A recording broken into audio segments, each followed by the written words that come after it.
Con dos invitados muy especiales, el doctor Francisco Naranjo Junoy, especialista en medicina interna, neumología y cuidado intensivo, actualmente jefe de la unidad de cuidados intensivos de la Clínica Foscal y el director actual también de la especialización en medicina crítica y cuidado intensivo del adulto. Bueno, entonces, lo primero que vamos a hacer aquí en esta charla es hablar de las referencias en las cuales nos vamos a basar a lo largo de la presentación. Entonces, se basa principalmente en esta revisión del Acta Colombiana de Cuidado Intensivo de Insuficiencia Respiratoria Aguda. Los autores son Carmelo Dueñas Castel, José Mejía Bermúdez y Carlos Coronel y Guillermo Ortiz Ruiz, publicada en el año 2016. Entonces, sin más preámbulo, vamos a dar inicio a nuestra revisión. Definamos qué es la insuficiencia respiratoria aguda. Lo primero que debemos saber es qué es. La insuficiencia respiratoria aguda se define como una disfunción del aparato respiratorio que produce una alteración en el intercambio gaseoso normal.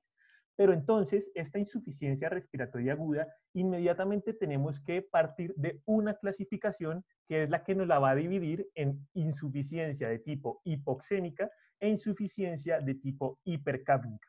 Cuando nosotros estemos hablando de una insuficiencia de tipo hipoxémica, nos estamos refiriendo a que ésta se produce debido a un aporte insuficiente de oxígeno, mientras que cuando hablemos de una insuficiencia de tipo hipercápnica, también conocida como tipo 2, nos referiremos a aquella que se produce por una eliminación inadecuada del dióxido de carbono. Entonces, la primera, la hipoxémica, ocurrirá cuando haya una baja oxigenación, cuando la cantidad de oxígeno que entre al cuerpo y que pueda llegar a la sangre esté comprometida. Y la hipercápnica hará referencia especialmente al compromiso de la bomba ventilatoria, a los músculos respiratorios. Sin embargo, no significa que no puedan existir situaciones en que ambas ocurran. Es decir, de hecho, en muchas ocasiones ambas ocurren simultáneamente, solo que una predomina más que la otra.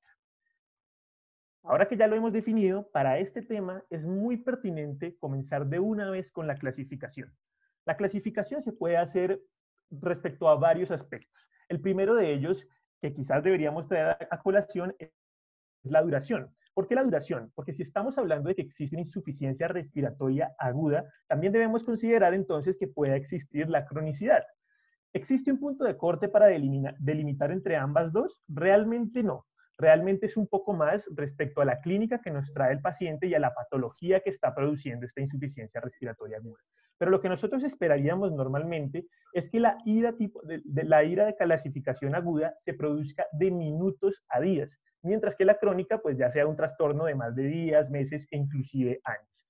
Cuando nosotros estamos hablando de este contexto de ira, es posible que en el paciente agudo pueda presentar en los gases arteriales un trastorno ácido-base de características agudas. ¿Cómo sería ese trastorno? Un pH menor a 7.3 consistente en una acidemia que se produce por una acidosis respiratoria. Esto especialmente cuando hablemos del contexto de ira tipo 2, es decir, hipercápnica.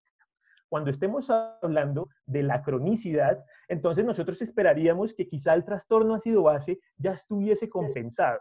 Entonces, ¿cómo vamos a saber que existe esa compensación? Porque vamos a ver un pH que es casi normal y un aumento del bicarbonato compensatorio a las elevaciones de dióxido de carbono, especialmente en el paciente con ira tipo 2.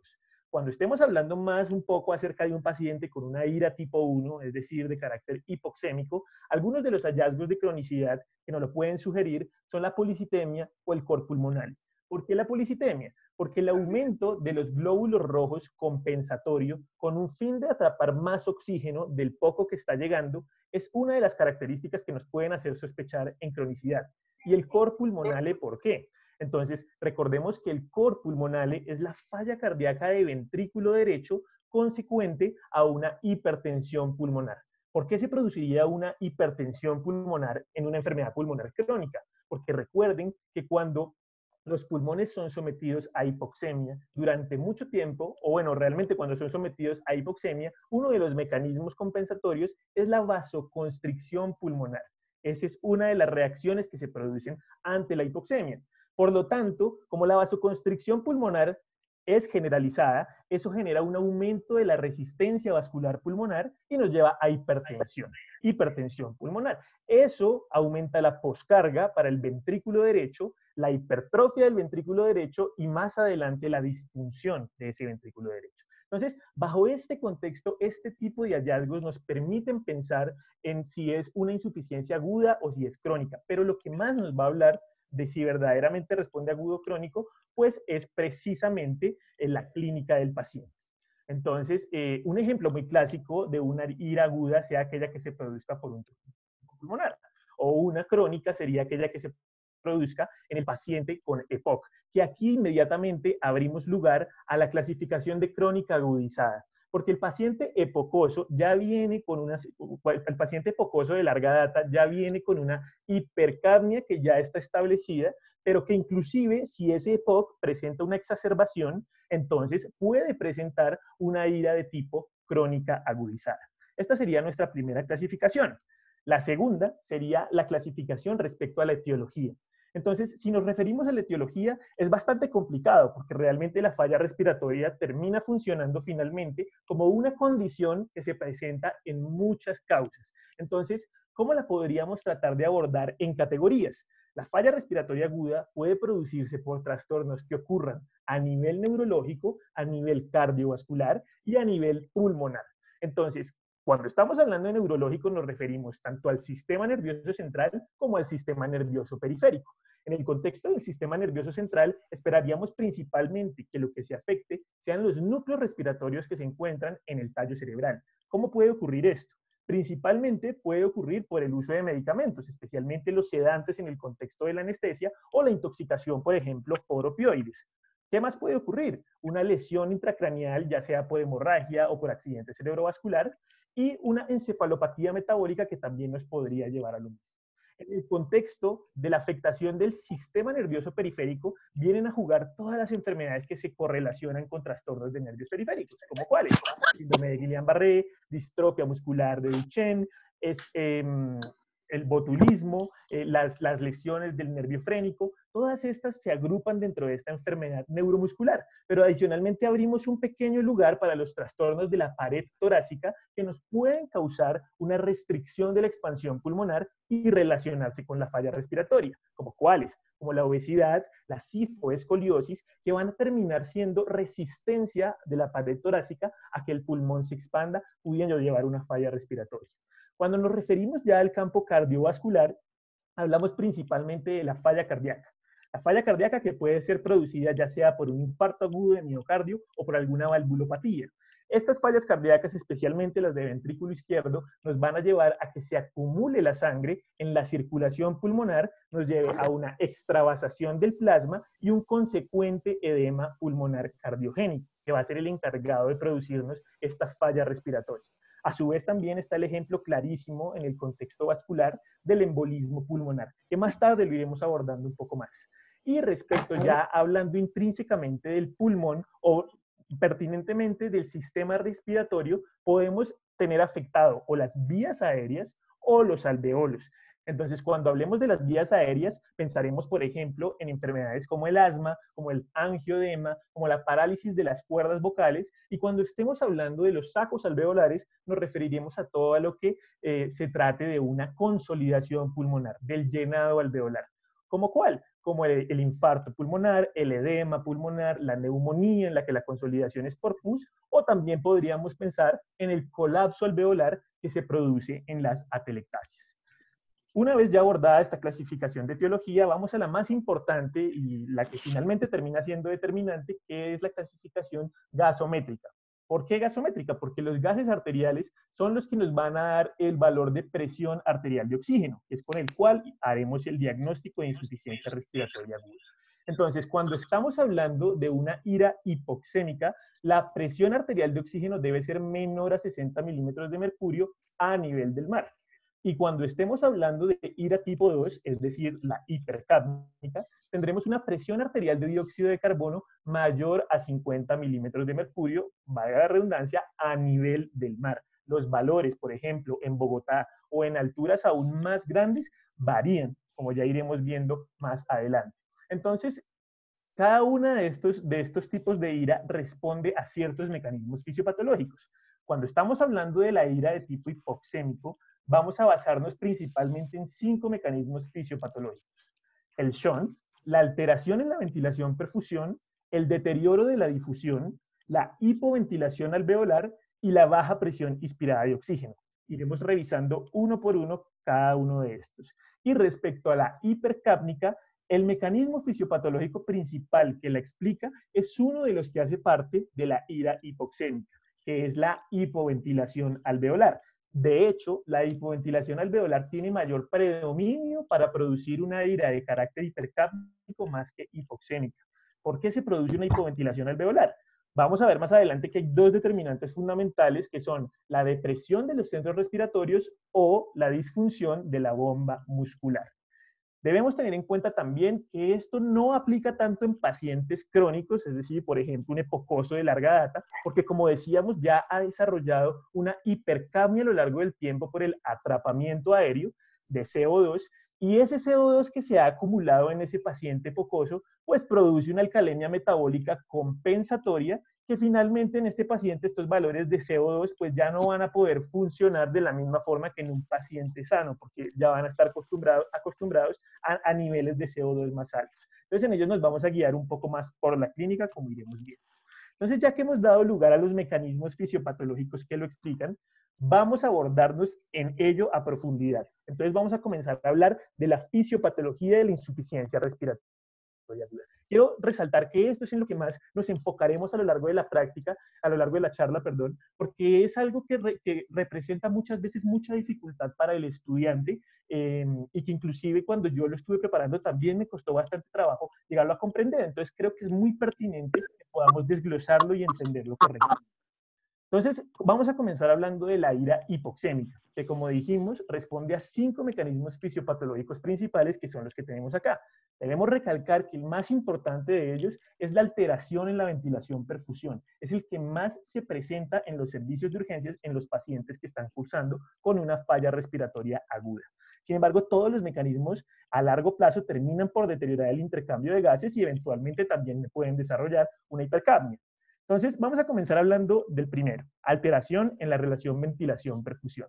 Pero para poder hablar de eso, debemos saber qué es la relación ventilación-perfusión. Para los que no lo recuerdan, la relación BQ se define como la relación entre la ventilación alveolar por minuto y el flujo circulatorio por los capilares pulmonares. Entonces, en otras palabras, es la cantidad de gas que entra a mi sistema respiratorio por minuto a mi ventilación, y el flujo circulatorio hace referencia al gasto cardíaco, porque es la cantidad de sangre que le va a llegar a los capilares pulmonares. Entonces, eso cuantificado son estos valores que tenemos aquí. De ventilación son 4.2 litros por minuto de gas y de perfusión son 4 a 5 litros por minuto de sangre, que es el gasto cardíaco. Cuando uno hace esa operación de división, los valores rango que le dan son de 0.8 a 1. Esa es la normalidad de la relación BQ. Si yo altero alguna de las variables, pues entonces voy a tener diferentes efectos posibles. Entonces, si yo, por ejemplo, lo que tengo es que la ventilación se me disminuye, yo comprometo ese numerador, lo que le va a pasar a esa relación es que va a disminuir. Voy a tener una BQ baja. Y a eso es a lo que se le llama el efecto shunt. Pero si lo que nosotros tenemos es que la perfusión, que es el denominador, disminuye, lo que va a pasar con esta relación es que la BQ va a ser alta, a lo que le llamamos el efecto espacio muerto. Esto es muchísimo más claro con esta ilustración, donde nosotros podemos ver ambos ejemplos, tanto el efecto shunt como el efecto espacio muerto. Entonces, respecto al efecto shunt, démonos cuenta que aquí lo que tenemos comprometido es la ventilación. Estos sacos alveolares no están ventilando bien. Entonces, ¿qué va a pasar? La sangre va a llegar por su extremo arterial, va a continuar a lo largo del capilar pulmonar, no se va a oxigenar porque esto no está bien ventilado y va a llegar al extremo venoso y va a retornar al corazón izquierdo sin haberse oxigenado, que esa es la definición de un shunt, que la sangre pase sin oxigenarse. Entonces, en este caso, aquí lo vemos muy claro. Cuando nosotros estamos hablando de espacio muerto, lo que tenemos comprometido no es la ventilación, lo que comprometemos es la perfusión. Entonces aquí nosotros vamos a tener nuestros capilares pulmonares cerrados y pues la ventilación va a estar funcionando correctamente. Pero como no hay capilares que se puedan oxigenar, entonces finalmente esto termina funcionando como un espacio muerto. No sería diferente al aire que está pasando por la tráquea y que no está pasando a ningún capilar alveolar y que no está oxigenando ningún sitio. Por esas razones que se le llama espacio muerto. Bien, ya teniendo estos dos conceptos claros, entonces ahora sí podemos iniciarnos en lo que es la alteración BQ o mismatch BQ, que es verdaderamente es el nombre, el desbalance entre la ventilación y la perfusión. ¿Cómo se define esto? Se define como aquella condición en la que existen áreas del pulmón donde hay una alta BQ y áreas donde hay una baja BQ. Deben coexistir ambas situaciones. Adicionalmente, se deben cumplir una serie de criterios. Primero, ¿cuál es? Exista un gradiente alveolo arterial aumentado. Tranquilos porque con eso ya lo abordaremos más tarde. Dejémoslo en el tintero. Debe responder a oxígeno. Es decir, si yo le doy oxígeno a este paciente, debería resolverse esta alteración. Adicionalmente, tiene un diffusion lung capacity oxygen normal. Es decir, la difusión a través de la membrana va a estar conservada. Y como dijimos, debemos recordar que es la causa más común de hipoxemia. Entonces, digamos que pueden haber muchas patologías que nos pueden llevar a que se produzca un desbalance BQ. Y en su mecanismo primario pueden responder un efecto shunt o un efecto espacio muerto. Entonces, por ejemplo, miremos el caso del tromboembolismo pulmonar.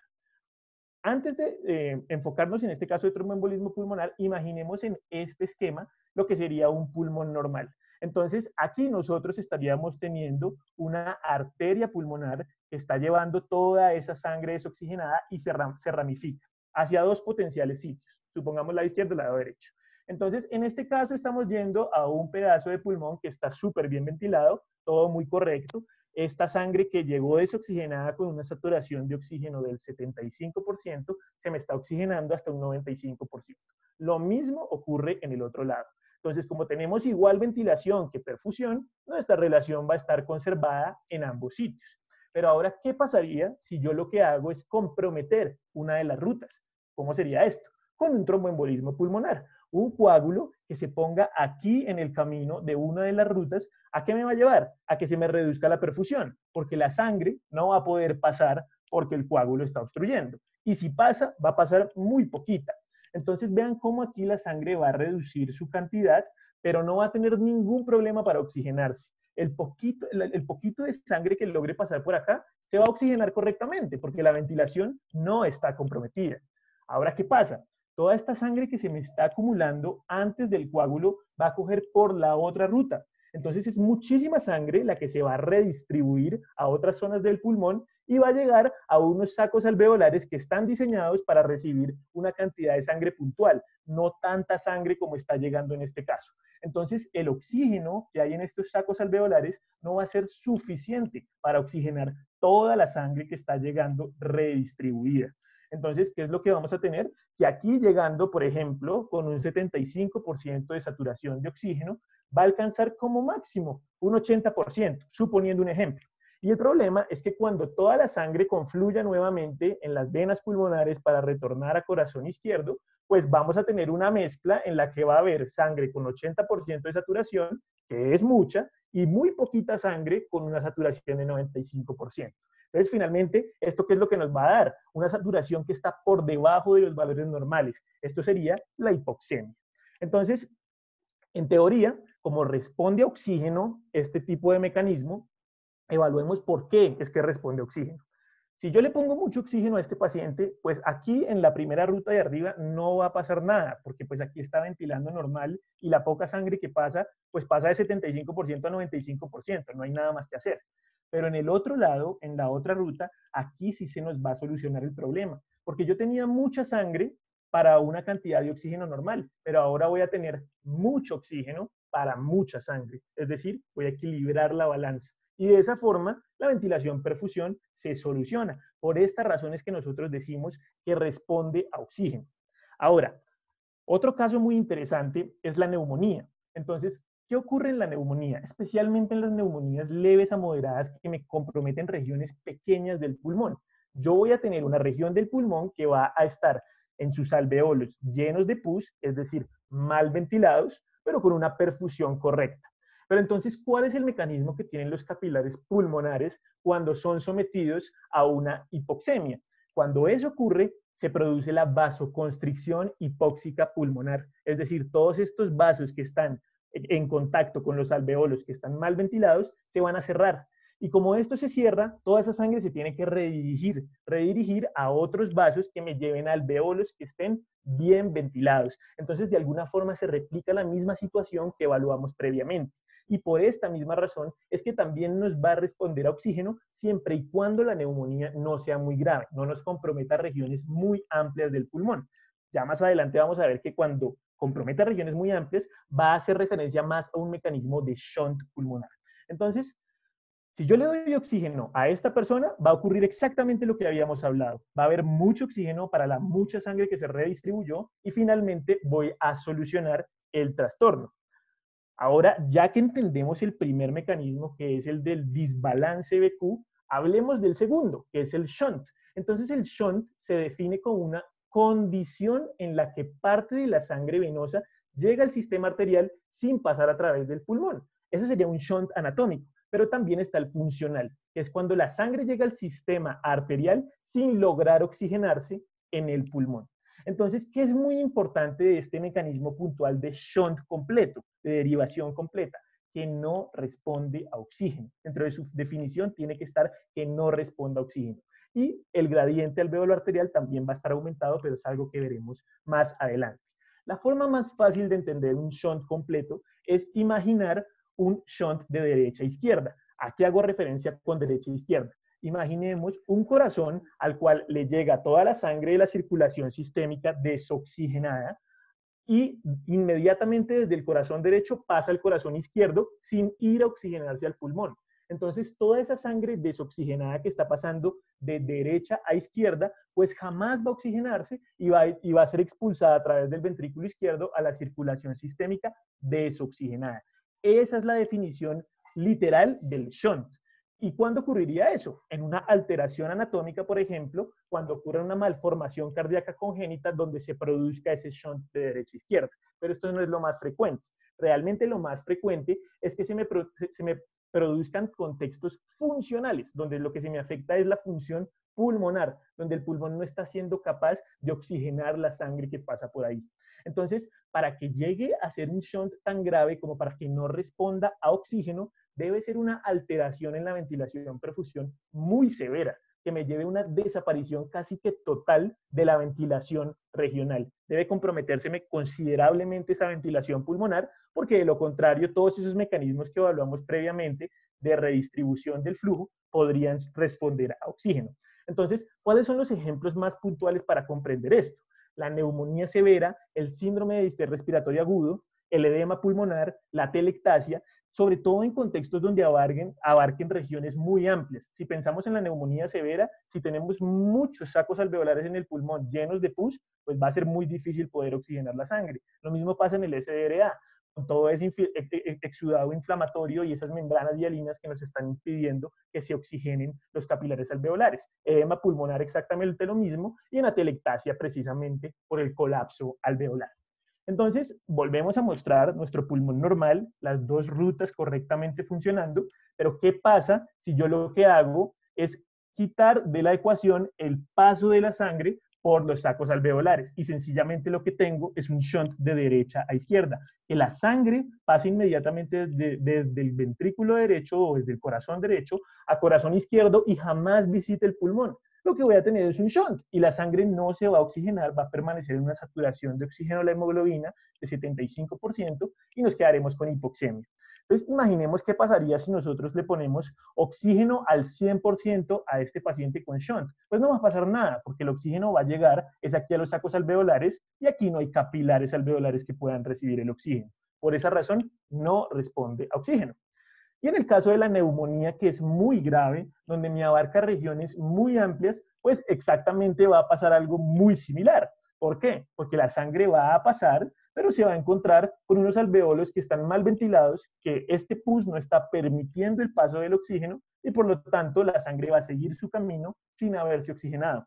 Uno podría preguntarse, bueno, pero ¿y todos esos mecanismos de los que usted nos habló recientemente, la vasoconstricción pulmonar hipóxica y la redirección del flujo, Eso funciona cuando estamos hablando de neumonías leves, donde no comprometemos regiones muy amplias, pero cuando comprometemos ya regiones muy grandes, una alteración BQ muy severa, ya no va a haber mecanismo de redistribución que valga para que pueda soportar mejorarse con el oxígeno.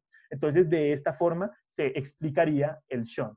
Aquí pues planteamos esa situación con el oxígeno y pues que decimos que no responde a oxígeno. Bien, entonces aquí traemos a colación la fórmula que define el shunt. Yo sé que muchos nos aterramos cuando vemos las fórmulas porque parecen ser muy complejas, las variables y las letras que usan lo asustan a uno porque jamás uno las ha escuchado, pero vamos a darnos cuenta que no es tan difícil. Entonces, aquí, ¿qué es lo que tenemos? ¿Qué es QSQT? Hace referencia a la fracción de cortocircuito. Cortocircuito es como decir shunt, pero en español. Vamos a ver qué porcentaje de shunt tenemos, según qué variables. Las variables que vamos a evaluar son el contenido de oxígeno capilar, cuánto oxígeno hay en mi capilar alveolar, cuánto oxígeno hay en las arterias, es decir, el contenido de oxígeno arterial, y cuánto oxígeno hay en las venas. Entonces, el contenido de oxígeno capilar lo vamos a calcular a partir de la presión alveolar de oxígeno. El oxígeno que haya en el alveolo, en teoría, debería ser el que pase al capilar. Entonces, a partir de ahí, vamos a averiguar este dato. ¿Cómo hallaremos nosotros el arterial? A partir de los gases arteriales, donde veremos la presión arterial de oxígeno, y a partir de la curva de disociación del oxígeno. Así podemos saber cuánto oxígeno hay en las arterias.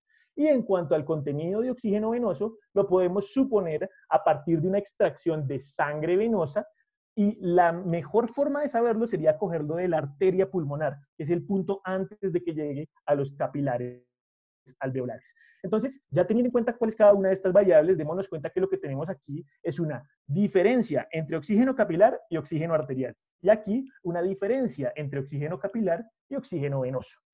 Normalmente nosotros, ¿qué deberíamos tener si fisiológicamente todo funciona correctamente? Que la cantidad de oxígeno que haya en el capilar debe ser muy semejante a la cantidad de oxígeno que hay en las arterias, porque finalmente las arterias son las que llevan la sangre oxigenada. Pero si yo tuviera una situación de shunt, lo que debemos pensar es que estamos pasando de una vez desde venas a arterias sin visitar los alveolos y que se llene de oxígeno. Por lo tanto, entre estos dos va a haber mucho más oxígeno capilar que oxígeno arterial. El oxígeno arterial va a estar chiquitico, chiquitico, porque esa sangre que está en las arterias jamás pasó a oxigenarse por los pulmones. Entonces, entre más grande sea esta diferencia, pues mayor va a ser mi shunt. Y si se dan cuenta, pues entre más grande la diferencia, mayor va a ser el número que quede en el numerador, y luego finalmente la fracción de cortocircuito me va a quedar más grande. No debe ser mayor al 5%. ¿Y de dónde sale ese 5%? De un porcentaje que es fisiológico, que ocurre normalmente en el cuerpo humano. Ya cuando nos pasamos de ese tope, de ese límite, estamos hablando de shunt patológico. Espero que haya podido quedar claro. Bien, ya dijimos dos de los mecanismos. Vamos ahora con la alteración en la difusión. Entonces, la alteración en la difusión se define como una incapacidad para transportar oxígeno a través de la membrana alveolar. ¿Cuándo yo tengo esta incapacidad? Especialmente en aquellos trastornos que me engrosen la membrana alveolar, porque van a hacer que se tarde más el gas para atravesar esa membrana. Entonces, ¿qué trastornos me engrosan la membrana? Las fibrosis pulmonares, las neumoconiosis, ya sea la asbestosis, antracosis, silicosis, beriliosis, cualquiera de ellas nos genera un engrosamiento de la membrana, o otras enfermedades pulmonares intersticiales difusas. En su definición, también tienen un gradiente alveolo arterial aumentado, tranquilos que ya vamos para allá, responde oxígeno, entre más oxígeno yo le dé, pues eventualmente pasará más, y sí tiene afectada el diffusion lung capacity oxygen. La difusión a través de esa membrana va a estar comprometida precisamente por ese engrosamiento de la membrana. Entonces, muy importante, no produce hipoxemia en reposo. ¿Por qué no nos produce hipoxemia en reposo? Eso se explica gracias a esta gráfica que tenemos aquí del libro de la fisiología de Guyton, donde nos muestran un capilar pulmonar que tiene un extremo arterial y un extremo venoso. Entonces, en este extremo arterial nos estamos dando cuenta cómo llega la sangre desoxigenada, pero en el primer tercio del capilar pulmonar logra oxigenarse por completo. dense cuenta que en los 2/3 subsiguientes no hay un gran incremento en esas concentraciones de oxígeno. Entonces, finalmente, estos 2/3 restantes de capilar alveolar terminan funcionando como una reserva de tiempo para oxigenar a pesar de la alteración de la difusión. Entonces, si a mí se me engrosa la membrana y yo estoy en reposo, pues estos 2/3 de capilar me van a dar tiempo para que pase el oxígeno a través de esa membrana engrosada y se pueda llenar. Pero es que no es que esta reserva exista para que las personas cuando se enfermen tengan cómo solucionarlo. Existe porque cuando las personas están haciendo actividad física, la sangre pasa mucho más rápido por acá. Entonces, este tiempo, esta reserva de tiempo, cuando nosotros estemos haciendo actividad física, va a dejar de existir. Y pues va a ocupar todo el capilar pulmonar para poder oxigenarse lo suficiente. Entonces, imaginemos el paciente que tiene alteración en la difusión. Ese paciente ya no va a poder usar la reserva en la actividad física porque no la hay. Entonces, en la actividad física es cuando va a presentar hipoxemia. En reposo, no. Y finalmente, recordar que la difusión de gases a través de una membrana está definida a partir de la ley de Fick. ¿Qué es lo que nos dice la ley de Fick? Muy fácil nuevamente. M es la difusión de sustancias a través de una membrana. Es directamente proporcional a C1 menos C2. ¿Qué es eso? Es el gradiente. Es la diferencia que exista entre dos concentraciones de dos lugares. En este caso, esta sería la luz alveolar. En este caso, este sería el capilar alveolar. Entre más grande sea la diferencia entre estos dos, eso va a ser proporcional a la difusión. Entre más oxígeno yo tenga acá, más va a tender a atravesar la membrana. Es inversamente proporcional al grosor. Entre más yo engrose mi membrana, pues menos va a pasar de gas. Es directamente proporcional al área de membrana alveolar. Si yo tengo mayor cantidad de área, más cantidad de oxígeno va a pasar. Si tengo menos, pues viceversa. Cuando ocurre esto en un epoque enfisematoso, pierdo área de membrana alveolar, por lo tanto se me compromete la difusión.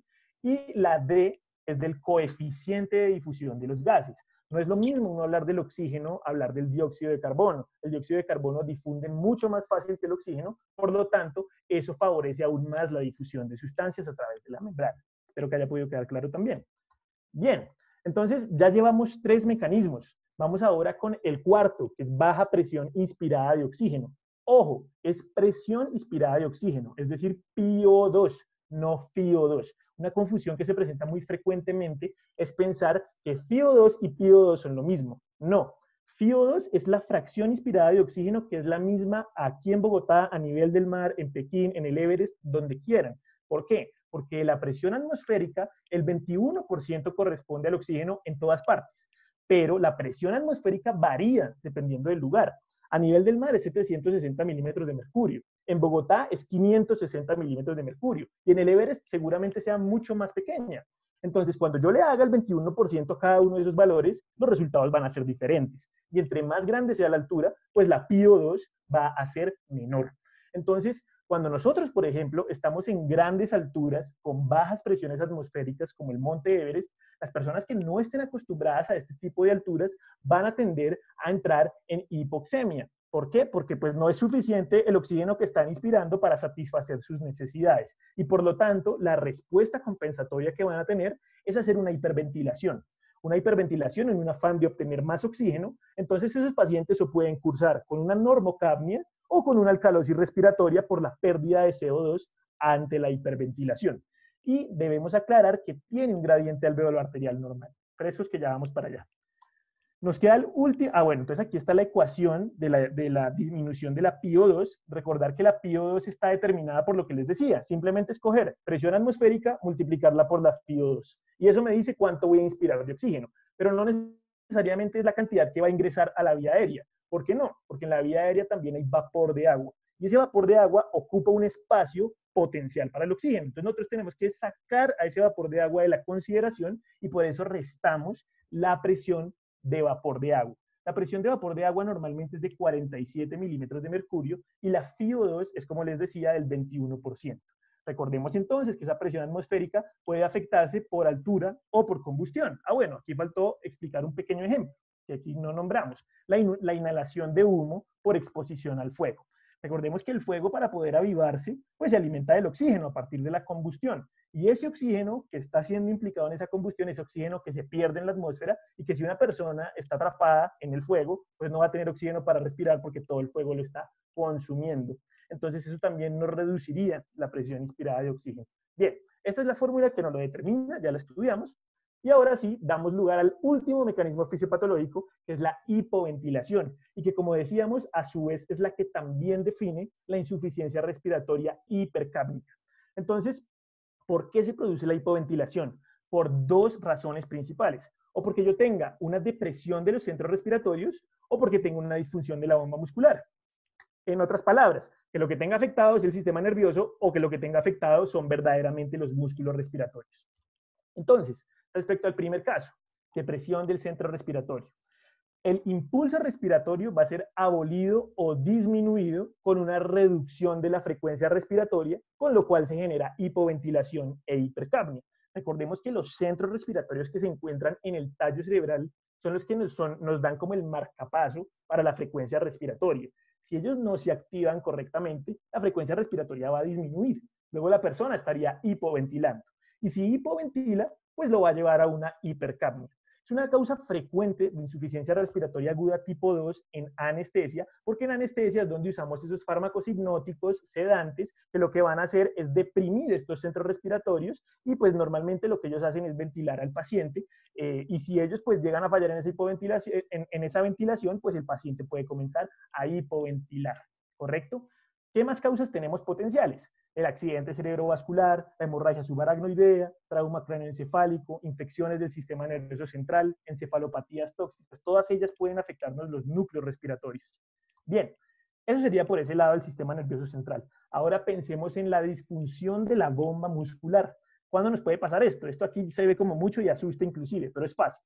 Aumento de la carga de trabajo. ¿Qué es un aumento de la carga de trabajo? Que tengo un músculo que está sano, pero yo lo estoy forzando a trabajar mucho, es decir, una fatiga muscular respiratoria. ¿Por qué se me puede fatigar un músculo? O porque yo lo ponga a respirar muy rápido, aumente la ventilación por minuto, como pasa en las taquipneas producidas por cualquier enfermedad pulmonar, ya sea neumonía, tromboembolismo pulmonar, que me lleven una taquipnea, y si se prolonga mucho en el tiempo, van a hacer que se fatiguen los músculos respiratorios y me lleven a una disfunción de la bomba muscular. O porque yo tenga un aumento de la resistencia. Pero ojo, porque la resistencia puede ser elástica o no elástica. Elástica, ¿a qué va a hacer referencia? A las partes del sistema respiratorio que son elásticas. ¿Que cuáles son? Los pulmones y la pared torácica. Y no elástica va a hacer referencia a las partes del sistema respiratorio que no son elásticas. ¿Como cuáles? Como las vías aéreas. Entonces, aquí hay unos ejemplos muy pertinentes. Si yo de lo que estoy hablando es de la pared torácica, que tiene una baja distensibilidad, como ocurre en la obesidad o la cifoescoliosis, que decíamos que son defectos que imponen una restricción a la expansión del pulmón, eso va a generar una resistencia y va a hacer que los músculos respiratorios tengan que actuar con mucha más fuerza. Ahora pensemos en el daño pulmonar. Si yo tengo una baja distensibilidad pulmonar porque existe ya sea una fibrosis pulmonar o un SDRA, pues el pulmón no se me va a expandir correctamente, y si no se expande, va a forzar a que los músculos inspiratorios trabajen mucho más. Y por último, la baja elastancia. Recordemos que elastancia es la capacidad del pulmón para volver a su estado normal después de haberse expandido. Distensibilidad es la capacidad de expandirse, elastancia es la capacidad de retornar a su estado normal. Esa se compromete especialmente en los epocosos con enfisema pulmonar. ¿Por qué? Porque en esos pacientes hay un déficit de la elastina, y la elastina es la que nos permite tener esa cualidad de la elastancia.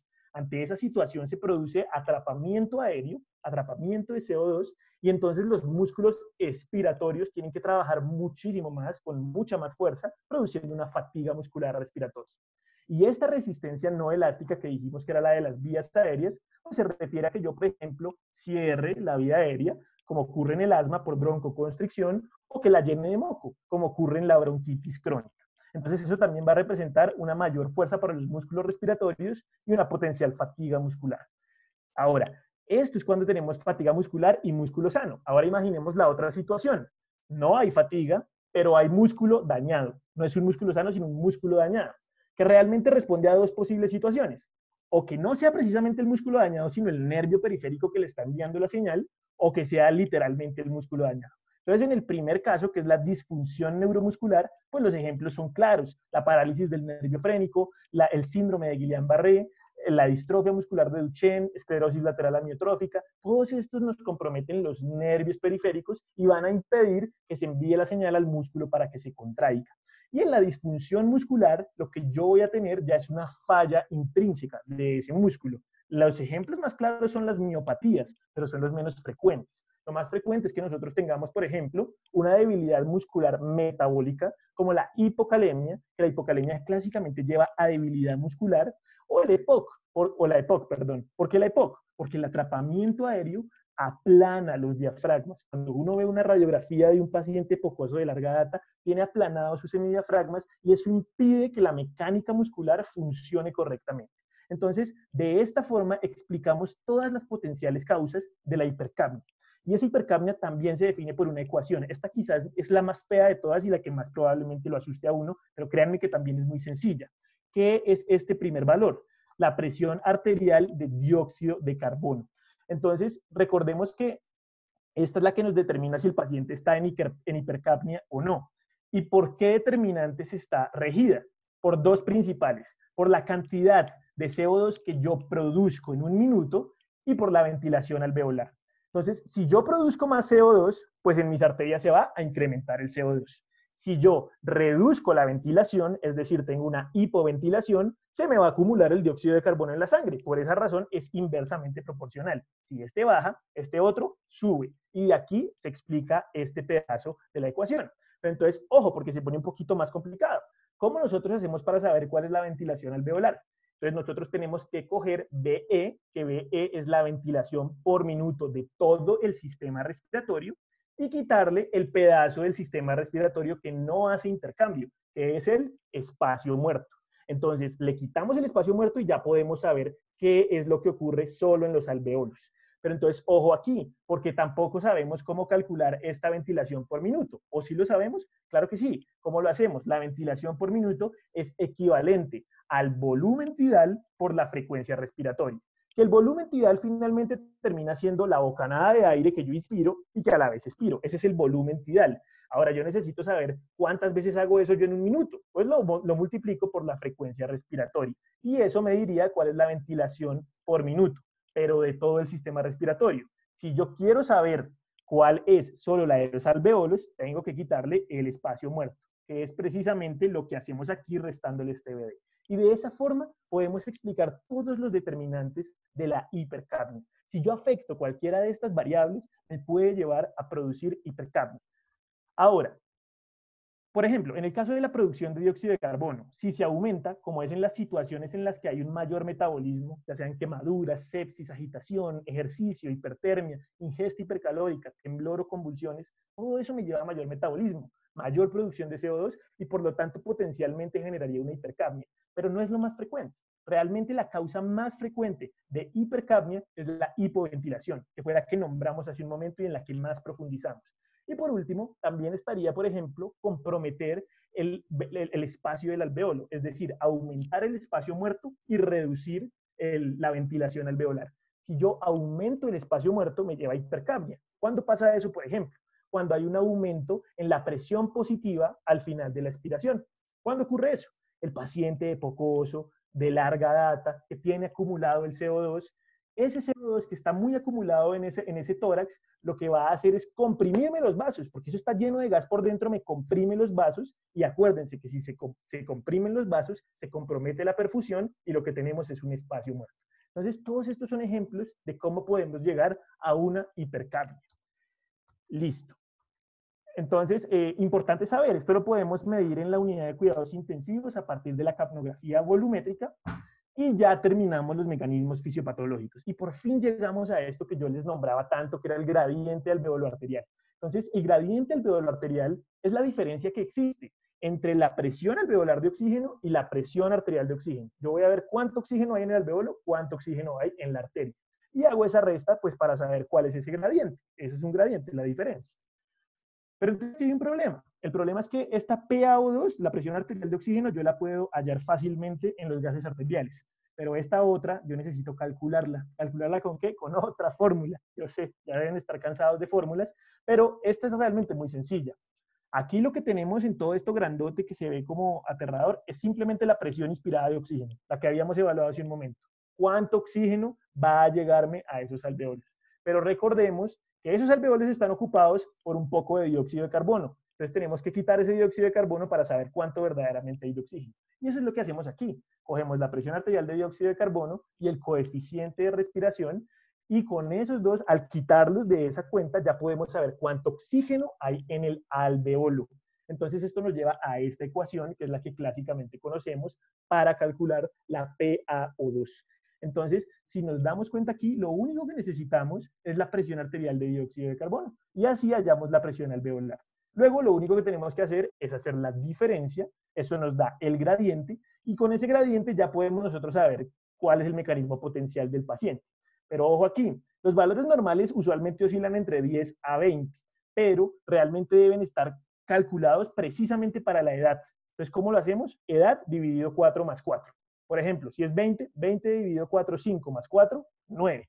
Ahora, si yo tengo este resultado por encima de 9, me dice que la patología es pulmonar. Si yo lo tengo por debajo de 9, me dice que la patología es extrapulmonar.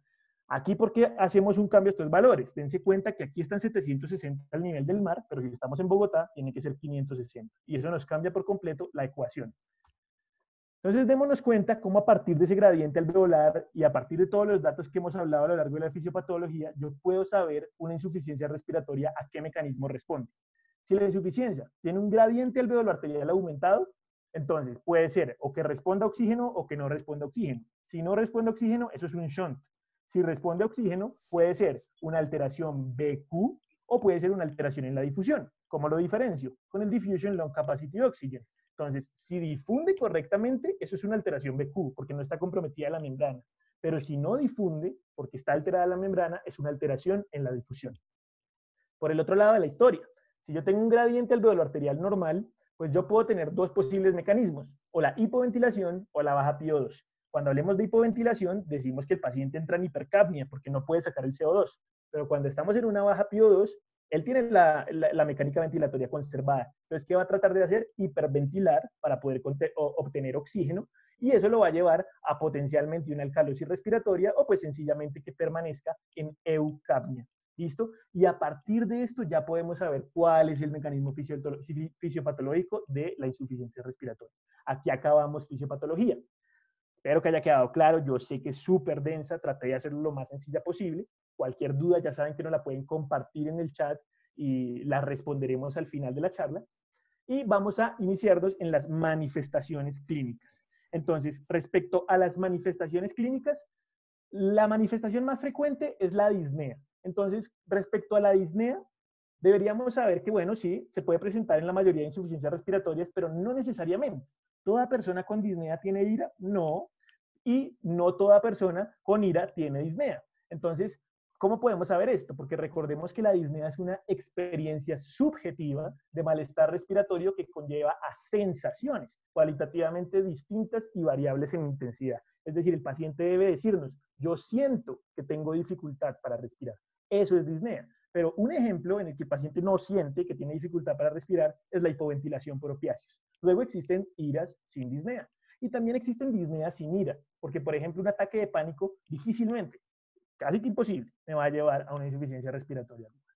Bien, se han descrito fenotipos clínicos para cada uno de los tipos de ira. Cuando estamos hablando de una ira tipo 1, donde no está logrando entrar el oxígeno, el mecanismo compensatorio va a ser una activación del sistema nervioso simpático, llevar más gasto cardíaco a esos pulmones para que se oxigenen más, aumentar la frecuencia cardíaca. Entonces, démonos cuenta que todos esos mecanismos también se traducen en ansiedad, taquicardia, taquipnea, diaforesis, todos esos son de activación simpática. Pero cuando la hipoxemia llega a ser tan grave como para comprometerme la oxigenación del sistema nervioso central, yo puedo tener alteraciones del estado mental, convulsiones, confusión, y si es muy grave, en vez de llevarme a taquicardia, puede llevarme a bradicardia e hipotensión, y por supuesto llevar a uso de músculos accesorios para tratar de poder meter el aire. Este sería el fenotipo clínico del IRA tipo 1. Ahora, si nosotros estamos hablando del IRA tipo 2, ese paciente tiene una afectación principalmente del sistema nervioso central. ¿Qué pasa en ese sistema nervioso central? Parece que el aumento de las concentraciones de CO2 se ha correlacionado con una disminución de la producción del glutamato y de la acetilcolina. Entonces, por lo tanto, es como un efecto inhibitorio. Entonces, ¿qué síntomas voy a tener yo? Somnolencia, letargo, asterixis, inquietud, disminución del nivel de conciencia, dificultad para hablar, y eso en la esfera neurológica. Pero si yo, por ejemplo, recuerdo que el CO2 genera vasodilatación, entonces esa vasodilatación me va a llevar a dos cosas principalmente: a que haya unos pulsos limítrofes y a que hayan unas extremidades calientes. ¿Por qué calientes? Porque si yo dilato los vasos, va a perfundir más los tejidos, luego los siento más calientes. Y los pulsos limítrofes, porque si yo dilato los vasos, la presión de esos vasos pues también se va a disminuir. Entonces, de esta forma explicamos los dos fenotipos clínicos de la insuficiencia respiratoria aguda.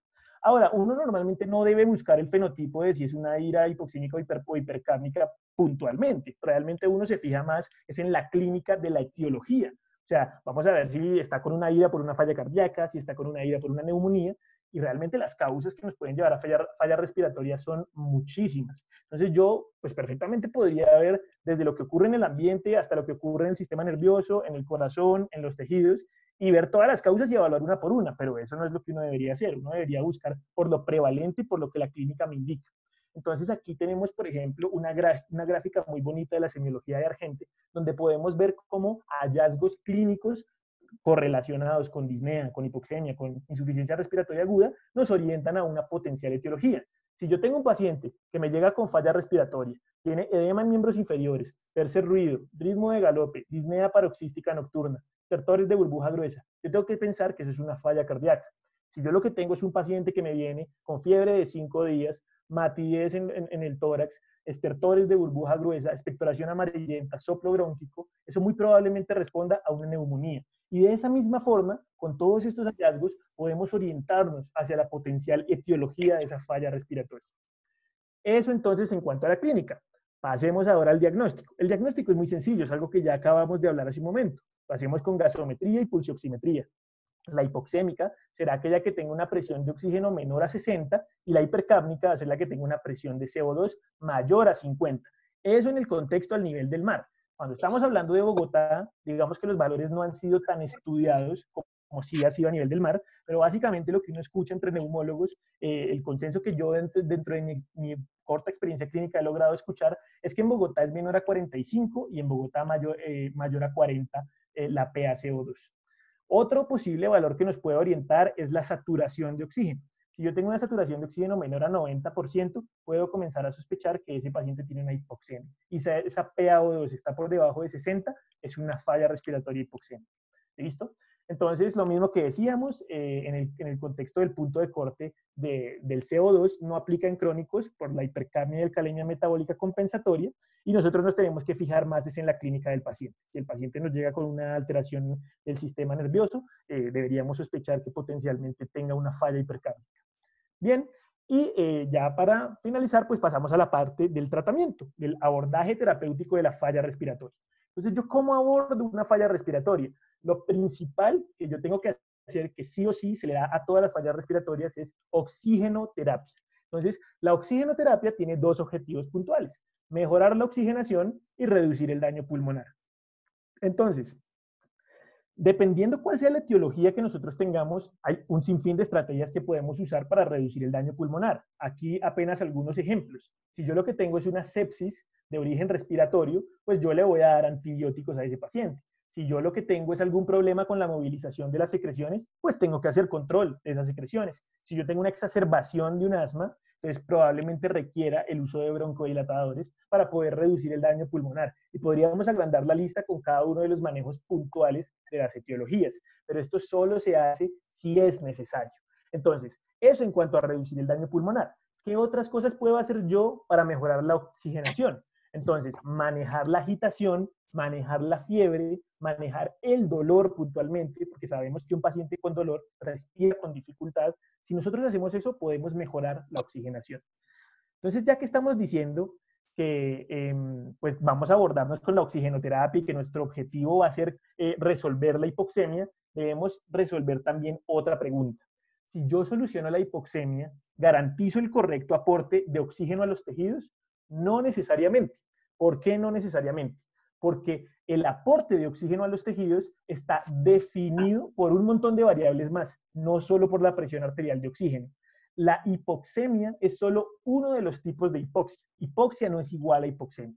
¿Listo? Hipoxia es el aporte de oxígeno a los tejidos, hipoxemia es la presión arterial de oxígeno.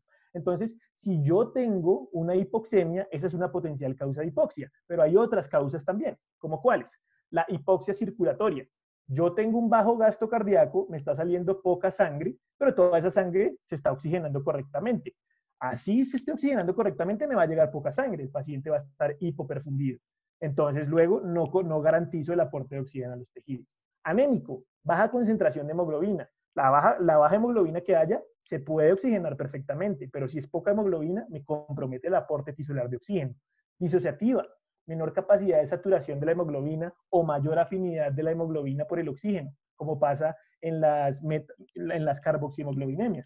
Entonces, cuando eso sucede, entonces la saturación de la hemoglobina se me compromete y me puede llevar a hipoxia también. Y la histotóxica, que responde a la incapacidad tisular para el uso del oxígeno. El ejemplo más clásico es la intoxicación por cianuro. Todo está funcionando correctamente, menos la cadena de transporte de electrones. Entonces, si eso no funciona, pues el oxígeno no me sirve para nada, porque el oxígeno finalmente, para lo que nos va a servir, es para que el ADP se convierta en ATP. Si nosotros tenemos eso comprometido, no sirve para nada. Entonces, eso nos lleva a la ecuación de la entrega del oxígeno a los tejidos, que es esta de aquí, y pues no se asusten, realmente nos muestra eso que acabamos de hablar. GC, que es gasto cardíaco, hemoglobina, que hace referencia pues a la concentración de hemoglobina, la saturación de oxígeno por 1.34, que es la cantidad de oxígeno que puede caber por cada hemoglobina, que nos habla precisamente de esta disociativa, y la PaO2 por 0.003, que nos habla precisamente de esta de hipoxemia. Este 0.003 es el coeficiente de difusión del oxígeno. ¿Listo? Bueno, entonces ya sabemos que no necesariamente vamos a solucionar el aporte de oxígeno a los tejidos, pero que si lo que tenemos es una hipoxia hipoxémica, entonces le vamos a dar una oxigenoterapia para solucionar. Entonces, esa oxigenoterapia dijimos que está indicada en todos los pacientes con IRA, pero entonces vamos a tener unos objetivos puntuales dependiendo cuál sea la falla respiratoria.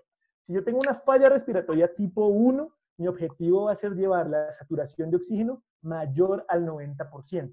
Si yo tengo una falla respiratoria tipo 2, especialmente el paciente crónico agudizado, que ya tiene una acumulación de CO2 a lo largo del tiempo, lo tenemos que llevar a saturaciones entre 88 y 90%.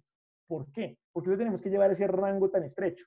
Porque es peligroso para esos pacientes que nosotros le demos mucho oxígeno, ya que podemos causar algo que se conoce como la oxigenoterapia inducida, la hipercapnia inducida por oxigenoterapia.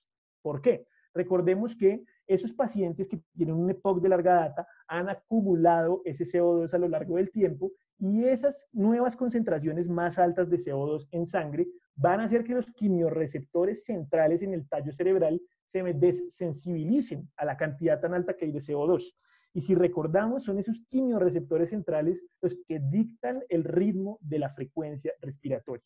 Entonces, esos pacientes ya no responden a un impulso mediado por el dióxido de carbono, sino que responden a la hipoxia. Entonces, cuando hay hipoxia, esos pacientes respiran. Si yo les soluciono radicalmente esa hipoxemia y lo llevo a valores por encima de 92%, pues por ejemplo, ahí lo que vamos a tener es que ese paciente va a perder tanto su impulso hipóxico y pues el impulso hipercápico que ya no tiene. Entonces ya no va a respirar, va a comenzar a hipoventilar. Pues podemos llevar a que con esa hipoventilación desarrolle una hipercapnia y eso es lo que se conoce como la hipercapnia producida por oxigenoterapia. ¿Listo? Bueno, entonces ya adentrándonos en la oxigenoterapia, hablemos un poco de ella. Se clasifica según el flujo de gas que le llega al paciente. Entonces vamos a tener oxigenoterapia de bajo flujo y terapia de alto flujo. La de bajo flujo va a hacer referencia a que el paciente le vamos a dar una cantidad de oxígeno, pero esa cantidad de aire que le estamos dando nosotros no es suficiente. Él tiene que respirar un poco del medio ambiente también y esa mezcla pues es lo que le va a llegar al paciente. Esos son los de bajo flujo. Los de alto flujo son aquellos en los que lo que nosotros le damos de aire y de oxígeno es suficiente para abastecer toda la necesidad de su cuerpo. A eso hace referencia el alto flujo. Entonces, los dispositivos de bajo flujo son, por ejemplo, la cánula nasal, la máscara de oxígeno simple y la máscara de no reinhalación. Entonces, estos tres dispositivos suministran un oxígeno que viene al 100%, pero que se mezcla con el aire de la respiración del paciente. Por lo tanto, nosotros no podemos conocer la FiO2. Esa FiO2 es variable. Entonces, se puede calcular, pero no estamos seguros de cuál sea. Y en el caso del alto flujo, en teoría, bueno, los dispositivos que se usan son la mascarilla Venturi y la cánula de alto flujo. En teoría, aportan mezclas donde nosotros sabemos cuál es la FiO2 que entra. Ya vamos a ver cómo. Pero en teoría nosotros podemos saber cuánto le estamos dando de oxígeno al paciente porque esto no se mezcla con aire del medio ambiente. Solo es lo que nosotros le estamos dando de oxígeno. Entonces, bueno, ya que entendemos esto, hablemos rápidamente de cada uno de esos dispositivos. Respecto a los de bajo flujo, démonos cuenta, la cánula nasal, que es el primero, va a ser capaz de administrarnos de 1 a 5 litros por minuto. Y aquí, de acuerdo al litraje, se puede hacer un cálculo de cuál es la FiO2 que va a recibir. Pero recuerden, es un cálculo, nosotros no podemos saberlo porque esto está mezclado con la inspiración del aire ambiente. Esta es la cánula nasal, como muchos la hemos visto en nuestras rotaciones. La máscara de oxígeno simple, que ya nos da un poco más de litraje, de 6 a 10 litros por minuto. Aquí ya comenzamos a humidificar ese aire. Y pues, como podemos ver, también nos da una potencial FiO2, que es la que tenemos acá. Y por último, la máscara de no reinhalación, que de acuerdo al litraje que nosotros le estemos dando, que inclusive lo podemos llevar a 15 litros por minuto, vamos a obtener FiO2 mucho más alta. Entonces, cuando estamos a 15 litros por minuto, casi que le estamos administrando un 100% de FiO2. ¿Listo? Y la máscara de no reinhalación es esa que estamos viendo aquí. Entonces, cuando el paciente está respirando, esta bolsita se está llenando de oxígeno por completo. Realmente el paciente respira como un tercio no más de la bolsa y los 2 tercios restantes quedan cargados de oxígeno para la siguiente inspiración. Bien, eso respecto a los de bajo flujo. Ahora, hablando de los de alto flujo, está la mascarilla Venturi y la cánula de alto flujo. La mascarilla Venturi funciona a partir del efecto Venturi, que se basa en el principio de Bernoulli. Es muy fácil de entender. Entonces, ¿cómo se explica ese efecto Venturi? Nosotros tenemos una central a partir de la cual está saliendo ese oxígeno en un gran tubo, un tubo muy grande, pero que entonces cuando se encuentra con el dispositivo Venturi se va a enfrentar a un tubo de un diámetro menor. Entonces, cuando algo venga con cierta velocidad y cierta presión y se enfrente a un tubo de un diámetro menor, la presión va a reducirse y la velocidad va a aumentarse.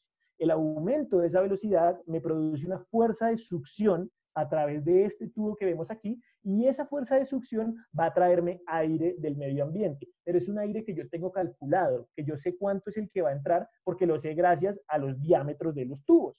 Entonces yo, manejando el diámetro de este tubo, puedo saber cuánto aire va a entrar del medio ambiente y cuánto se va a mezclar con el oxígeno. De esa forma calculo cuál es la FiO2 que va a tener. Entonces aquí podemos ver cómo es ese dispositivo Venturi. Aquí tenemos entonces cómo es ese adaptador, que realmente los adaptadores dependen, es por el color, como lo vemos aquí, y posiblemente lo hayan visto muchos de ustedes en sus rotaciones. Entonces aquí estos colorcitos, cada uno va a corresponder a una FiO2 determinada. Pero entonces no en todos los lugares son iguales los colores, entonces lo que uno tiene que es ver bien el adaptador y mirar qué FiO2 dice, porque ellos dicen ahí la FiO2 que manejan. ¿Listo? Entonces, ellos nos dan las indicaciones en los mismos colorcitos para saber a qué flujo debemos poner el Venturi para obtener determinada FiO2 con determinado color. Está indicado especialmente en pacientes con EPOC, con retención crónica de dióxido de carbono, para impedir la hipercapnia secundaria a la oxigenoterapia. ¿Listo? Y vamos con la cánula de alto flujo. Entonces, la cánula de alto flujo, afortunadamente, lo que hace es prácticamente que sellarnos esa nariz de tal forma que logre entrar todo el aire sin una mezcla con el medio ambiente. Permite suministrar flujos de hasta 60 litros por minuto y de una vez nos trae el oxígeno calentado aquí en el humidificador, que pues también nos lo humidifica, y nos lleva también a minimizar la dilución del oxígeno. ¿Por qué la dilución del oxígeno? Porque acuérdense que cuando respirábamos mezclado con el aire ambiente, pues se diluía precisamente ese oxígeno. Y además de eso, pues nos genera un lavado del espacio muerto. ¿Bien? Listo. Debemos saber también que de la cánula de alto flujo nos da beneficios ¿en qué? En mejoría significativa, especialmente en los parámetros clínicos de la insuficiencia respiratoria aguda, nos mejora el manejo de secreciones respiratorias y lo más importante, reduce la necesidad de ventilación mecánica no invasiva y de ventilación mecánica invasiva. ¿Cuándo usamos cuál? Depende. Ya dijimos que todo está indicado en todos los pacientes con IRA, pero debemos saber que en determinado paciente yo uso determinado dispositivo. Si yo lo que tengo es un paciente críticamente enfermo, que es el paciente con IRA, yo debo comenzar con una máscara de no reinhalación a 15 litros por minuto. Si yo lo que tengo es un paciente que me tiene un riesgo de IRA tipo 2, el epocoso de larga data crónico agudizado, posiblemente se beneficie más de un Venturi con FIO2 baja de 24 a 28% para no llevarlo a generarle una hipercapnia inducida por oxigenoterapia. Y si lo tengo sin enfermedad crítica o sin riesgo de IRA tipo 2 y más bien tiene una hipoxemia que no es grave, pues le puedo dar una cánula nasal y si no funciona, pasar a máscara facial y aumentar la dosis de acuerdo a la respuesta. Pero recordemos que la oxigenoterapia es una terapia sintomática, no trata la causa. Entonces, para poder tratar la causa, nosotros tenemos que dar un manejo etiológico. Bien, entonces, si todas esas medidas anteriores relacionadas con la oxigenoterapia no fueron efectivas, ¿qué opciones tengo yo? Las opciones que tengo son la ventilación mecánica, que puede ser o no invasiva o invasiva. Realmente se prefiere más la invasiva, pero digamos que hay unas indicaciones muy puntuales donde se ha visto con evidencia que puede ser útil la ventilación mecánica no invasiva. Y si ya definitivamente ninguna de estas dos funciona, tendremos que pasar a técnicas poco convencionales de ventilación, como la oxigenación por membrana extracorpórea y la eliminación extracorpórea de CO2. ¿Listo?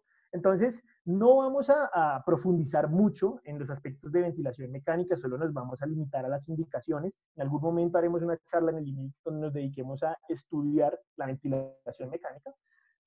Decir aquí brevemente que esa ventilación mecánica no invasiva está indicada en 5 indicaciones puntuales donde se ha visto la evidencia que se conoce como los 5 fantásticos, que es la exacerbación del EPOC y el edema pulmonar cardiogénico agudo. Esas dos son las más importantes.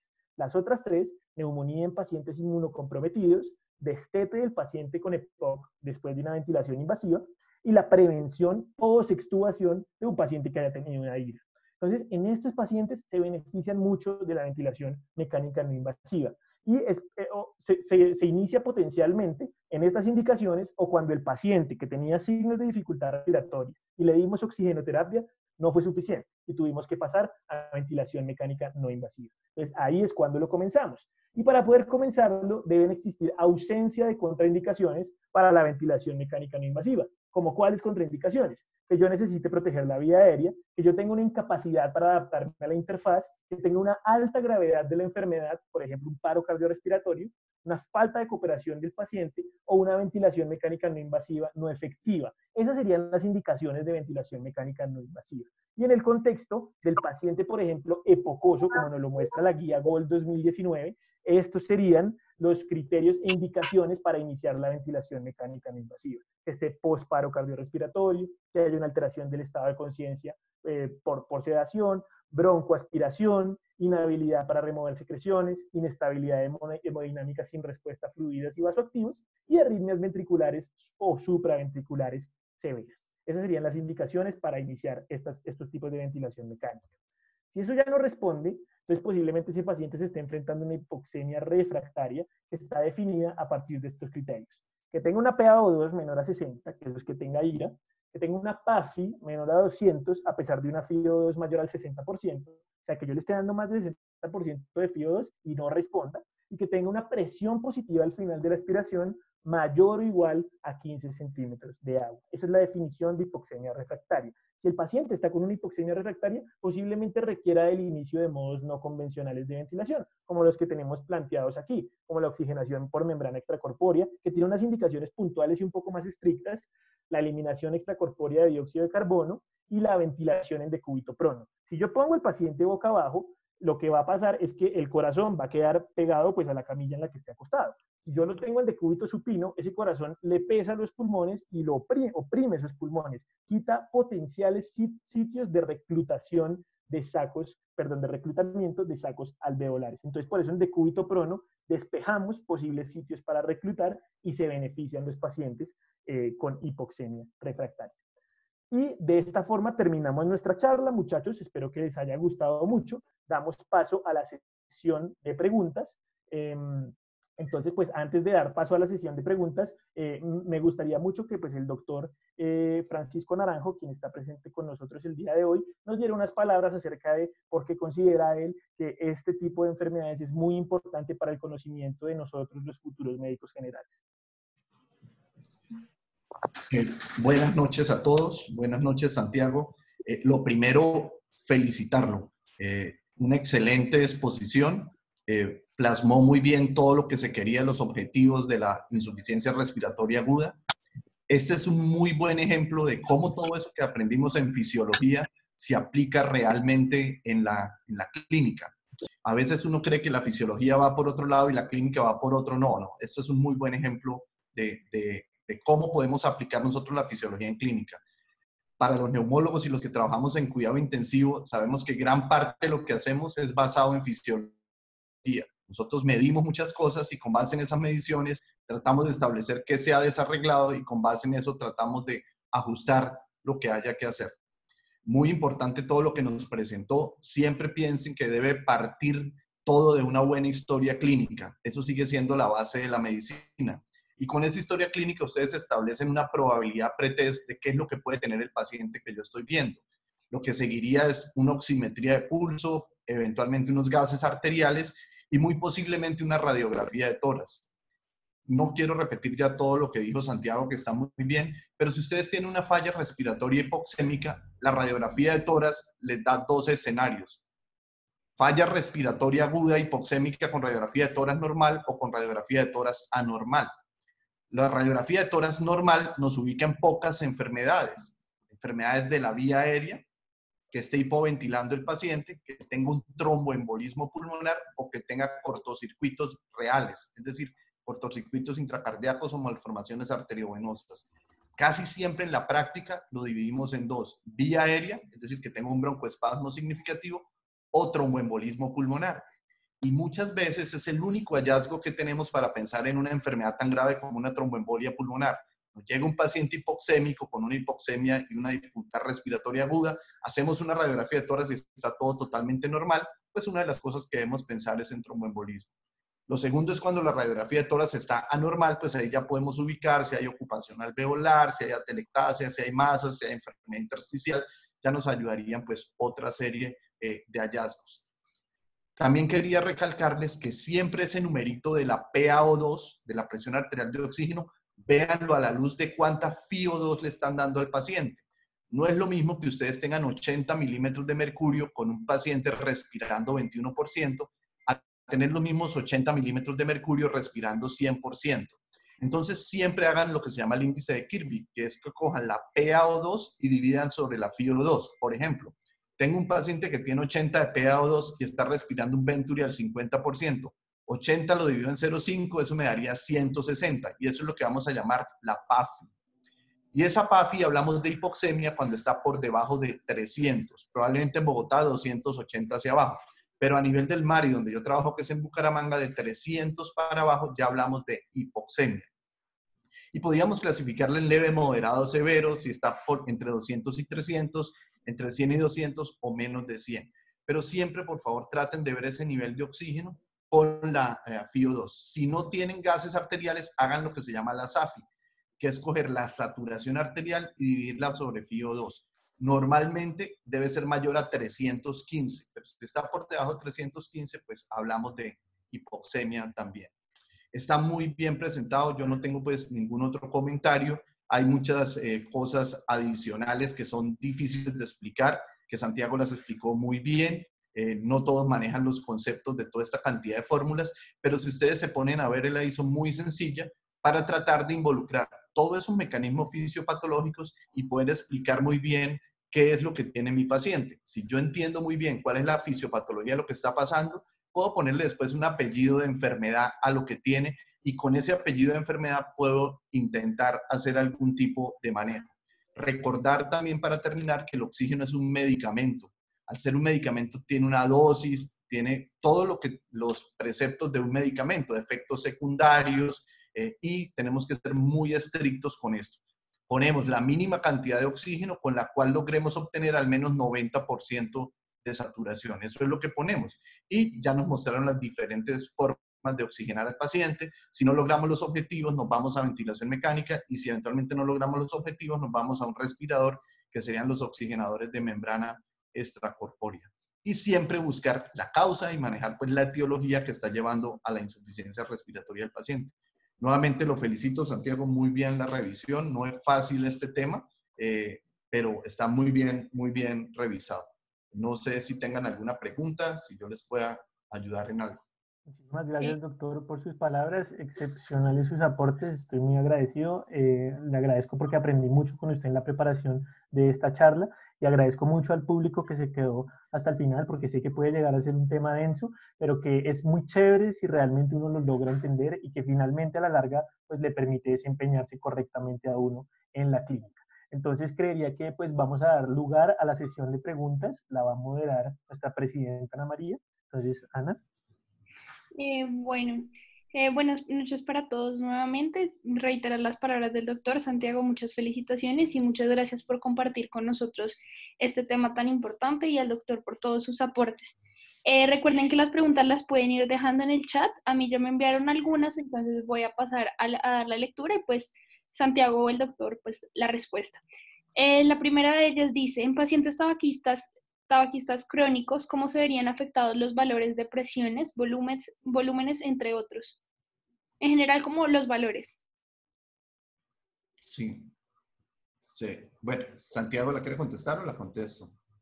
Pues digamos que en el contexto del hecho de que el tabaquismo es quizás uno de los factores de riesgo más importantes de todos para el desarrollo de POC. De hecho, cuando uno piensa en quizás el más importante es el tabaquismo pesado, pero asimismo también para el desarrollo de enfermedades pulmonares intersticiales, pues podríamos pasar al hecho de que si son esas patologías las que se llegan a producir con los mecanismos fisiopatológicos correspondientes para cada una de esas patologías, podemos definir cuál es el mecanismo que genera las alteraciones en las presiones tanto de oxígeno arterial como alveolar. Entonces, si por ejemplo habláramos del contexto del EPOC, especialmente el caso enfisematoso, pues lo que se me va a comprometer a mí puntualmente va a ser la ventilación.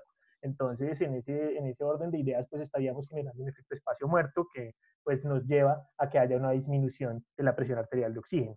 Si estamos hablando de una enfermedad pulmonar intersticial difusa, lo que nos produce es una alteración de la difusión. Creería que pues por ese lado puede explicarse cómo varían esos resultados de los parámetros gasométricos. Ahí sí dejo al doctor pues para que dé su perspectiva. De acuerdo con lo que ha explicado Santiago.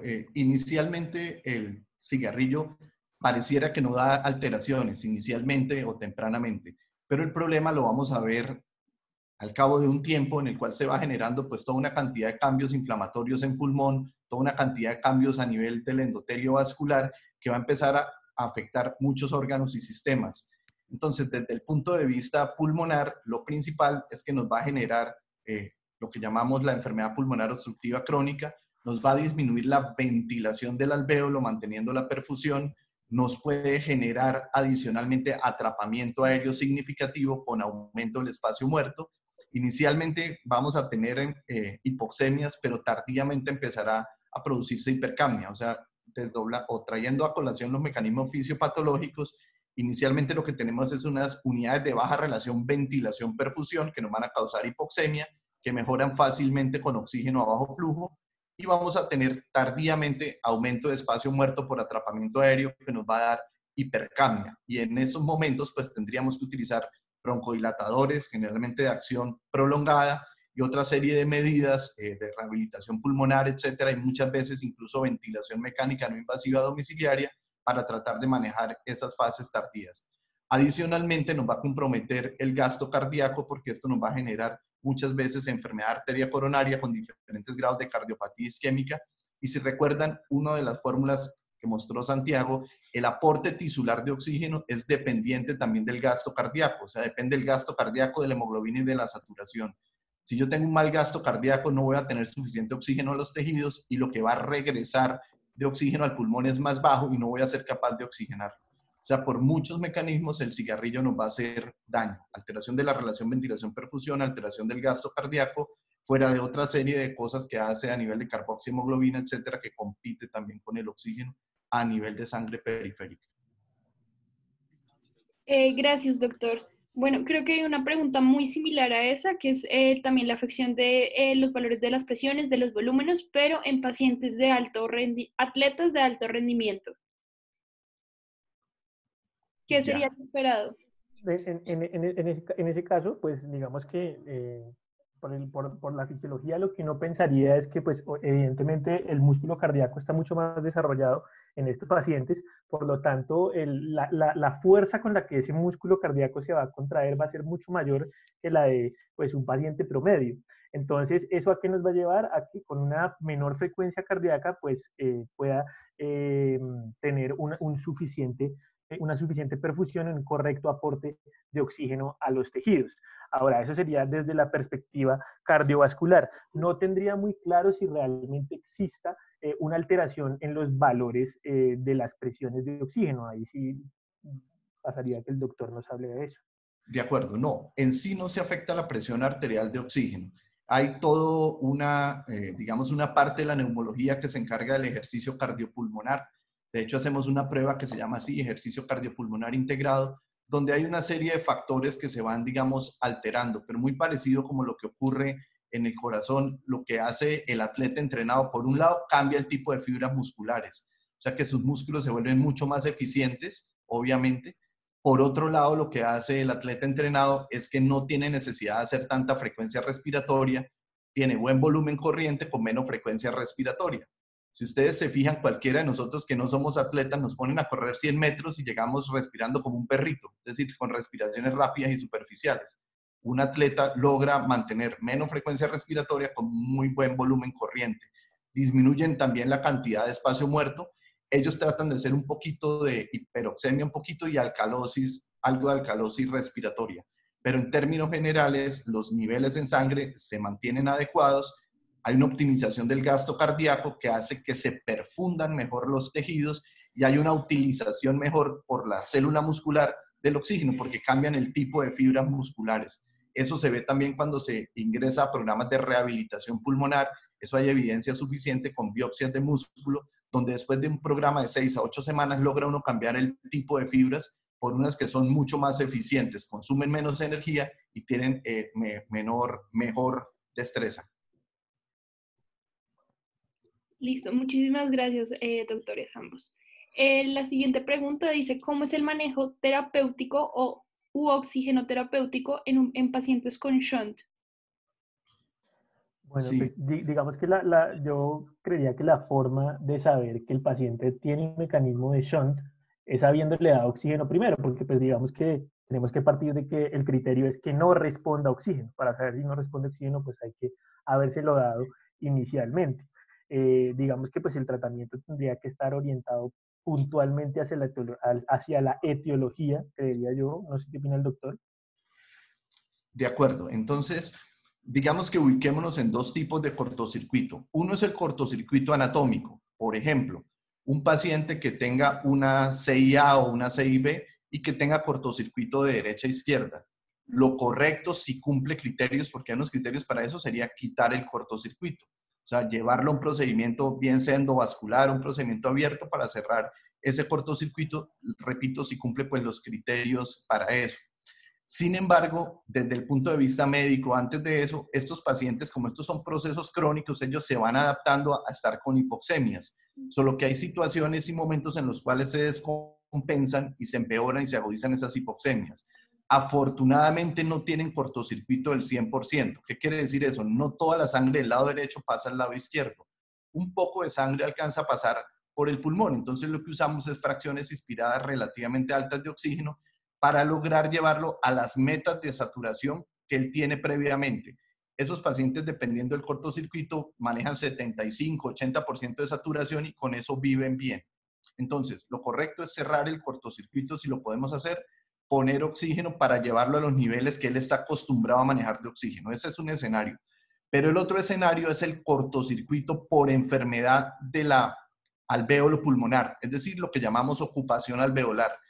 Imagínense ustedes los alvéolos repletos de pus, alvéolos que no ventilan pero que sí perfunden.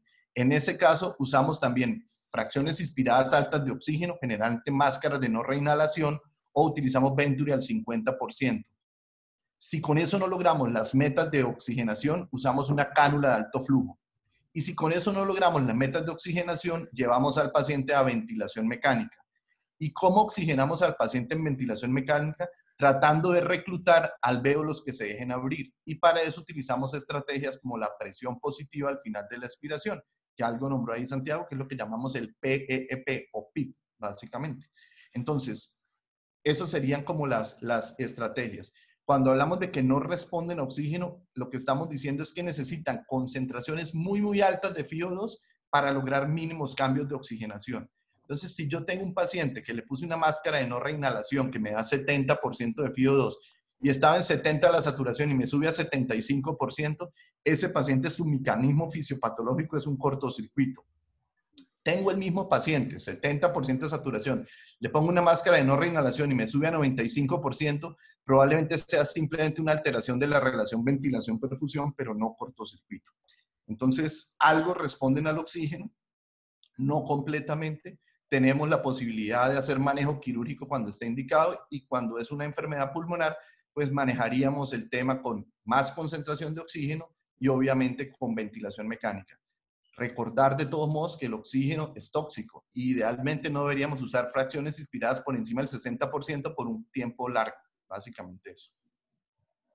Gracias, doctor. Recuerden que si algo no queda claro de la respuesta o quieren hacer una contrapregunta, también pueden ir dejándolo en el chat, ¿listo? La siguiente pregunta dice, en un paciente con coma, ¿cuál dispositivo de oxigenoterapia debería usarse? Yo creería que en ese caso es la ventilación mecánica invasiva para proteger la vía aérea. No sé, doctor, ¿usted qué opina?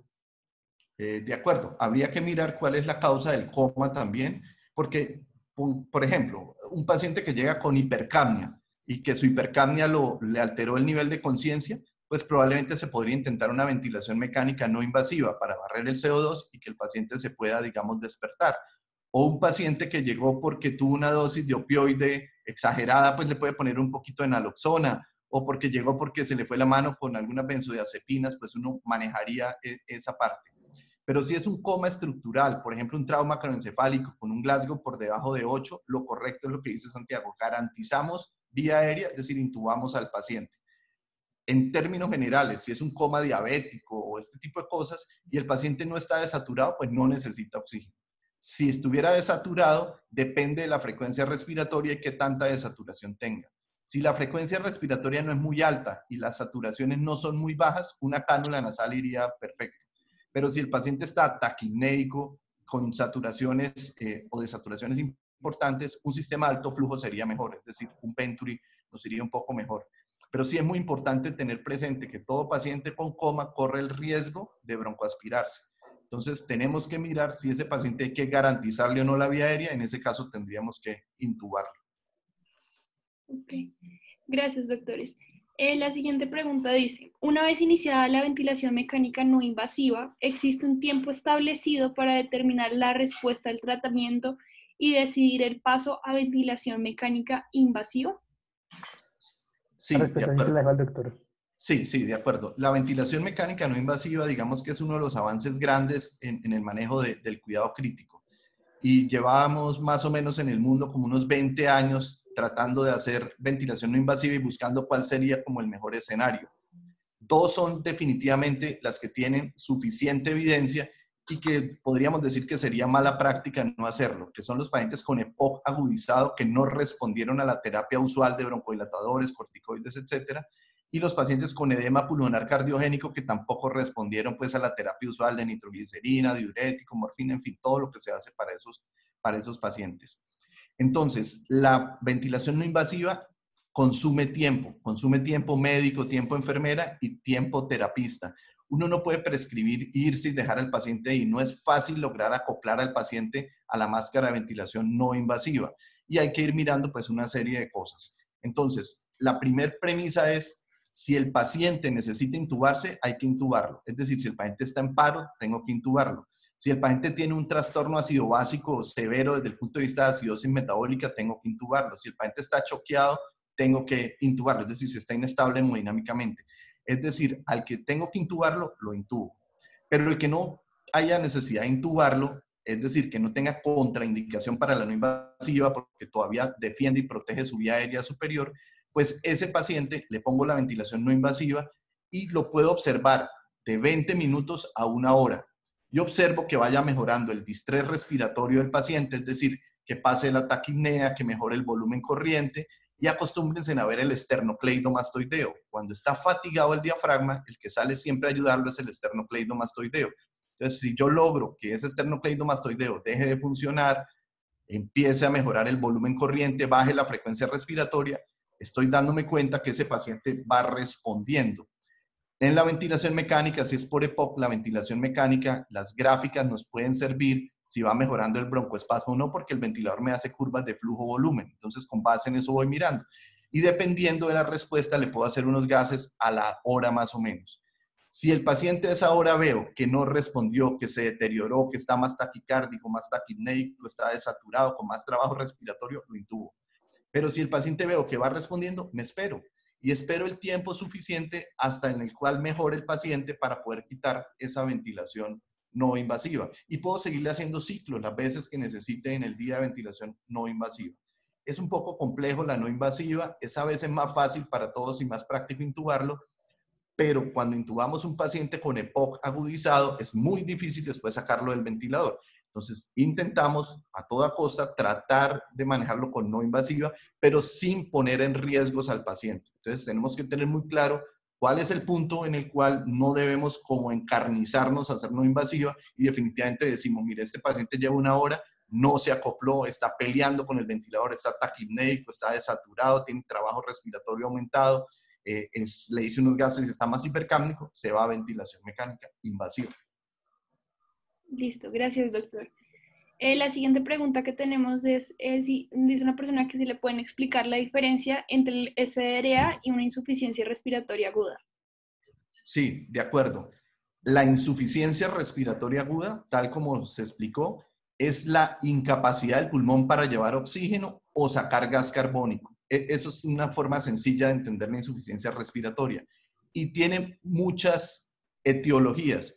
Y una de esas etiologías es el SDRA. El SDRA es una enfermedad muy bien establecida que fue diagnosticada por primera vez en 1967 por Ausban, Petty y Bigelow, y básicamente es una enfermedad inflamatoria del alvéolo que genera un edema pulmonar de permeabilidad con gran inflamación y da una cosa que llamamos daño alveolar difuso, es decir, una fase exudativa, una fase fibroproliferativa y fibrótica. O sea, para explicarlo en forma sencilla, el SDRA también es una insuficiencia respiratoria aguda porque produce hipoxemia y produce hipercapnia, como lo puede ser la neumonía, como lo puede ser el EPOC, como lo puede ser el asma. En conclusión, el SDRA es una enfermedad igual que la neumonía, el EPOC y el asma que pueden llevar a insuficiencia respiratoria aguda. Esa pregunta es importante porque cuando ustedes leen en los libros insuficiencia respiratoria aguda, casi que todos se lo transmiten a síndrome de dificultad respiratorio agudo. Y hay un error que se comete frecuentemente en los servicios de urgencias, es que les gusta poner muchos diagnósticos sindromáticos. Entonces, el paciente que llega vomitando le ponen de diagnóstico síndrome emético. El que llega con dolor abdominal, síndrome de dolor abdominal. El que llega con diarrea, síndrome diarreico. Y el que llega respirando un poquito mal, síndrome de dificultad respiratorio. No, eso no debe ser así. O sea, el síndrome de dificultad respiratorio agudo es una enfermedad muy bien establecida, de la cual han oído hablar mucho últimamente por todo el tema del COVID, que el cuadro de COVID, aparte de la neumonía, hasta en un 5% de los casos puede llevar a un SDRA con dos diferentes fases, una fase L, una fase H, etcétera. Pero es una enfermedad muy bien establecida que hace parte de las causas de insuficiencia respiratoria aguda, como es la neumonía, el EPOC, el asma, el tromboembolismo pulmonar. Sí, muchísimas gracias, doctor.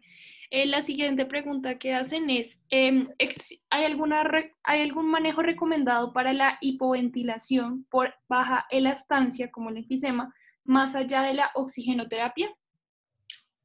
Sí, digamos que para esto está todo el tratamiento broncodilatador. Lo que tratamos es que el paciente no atrape aire, tratar de desatraparlo. Y eso lo logramos principalmente con los broncodilatadores de acción sostenida, que pueden ser o bien anticolinérgicos de acción sostenida o beta-2 de acción sostenida.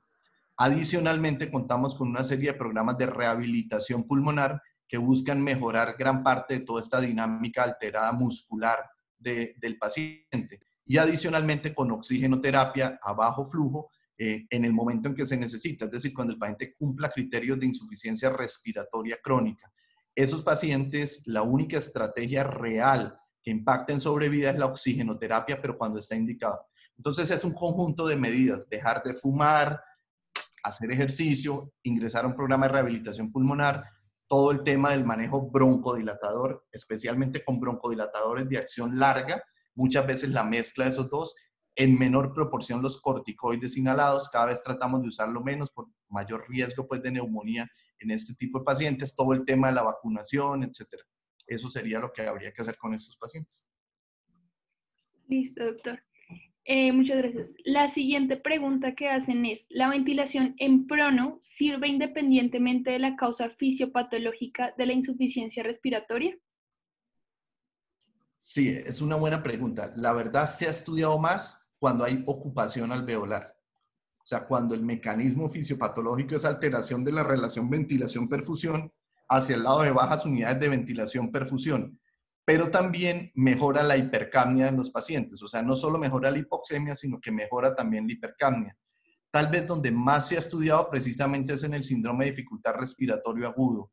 Hay un estudio muy bonito que hizo un grupo francés que se llama el estudio PROSEBA, que mostró que los pacientes que tenían síndrome de dificultad respiratorio agudo, que estaban en las primeras 48 horas del cuadro y que tenían un índice de oxigenación, es decir, una PAFI por debajo de 150, si uno los pronaba más de 16 horas al día, lograba bajar mortalidad de 32 a 16%.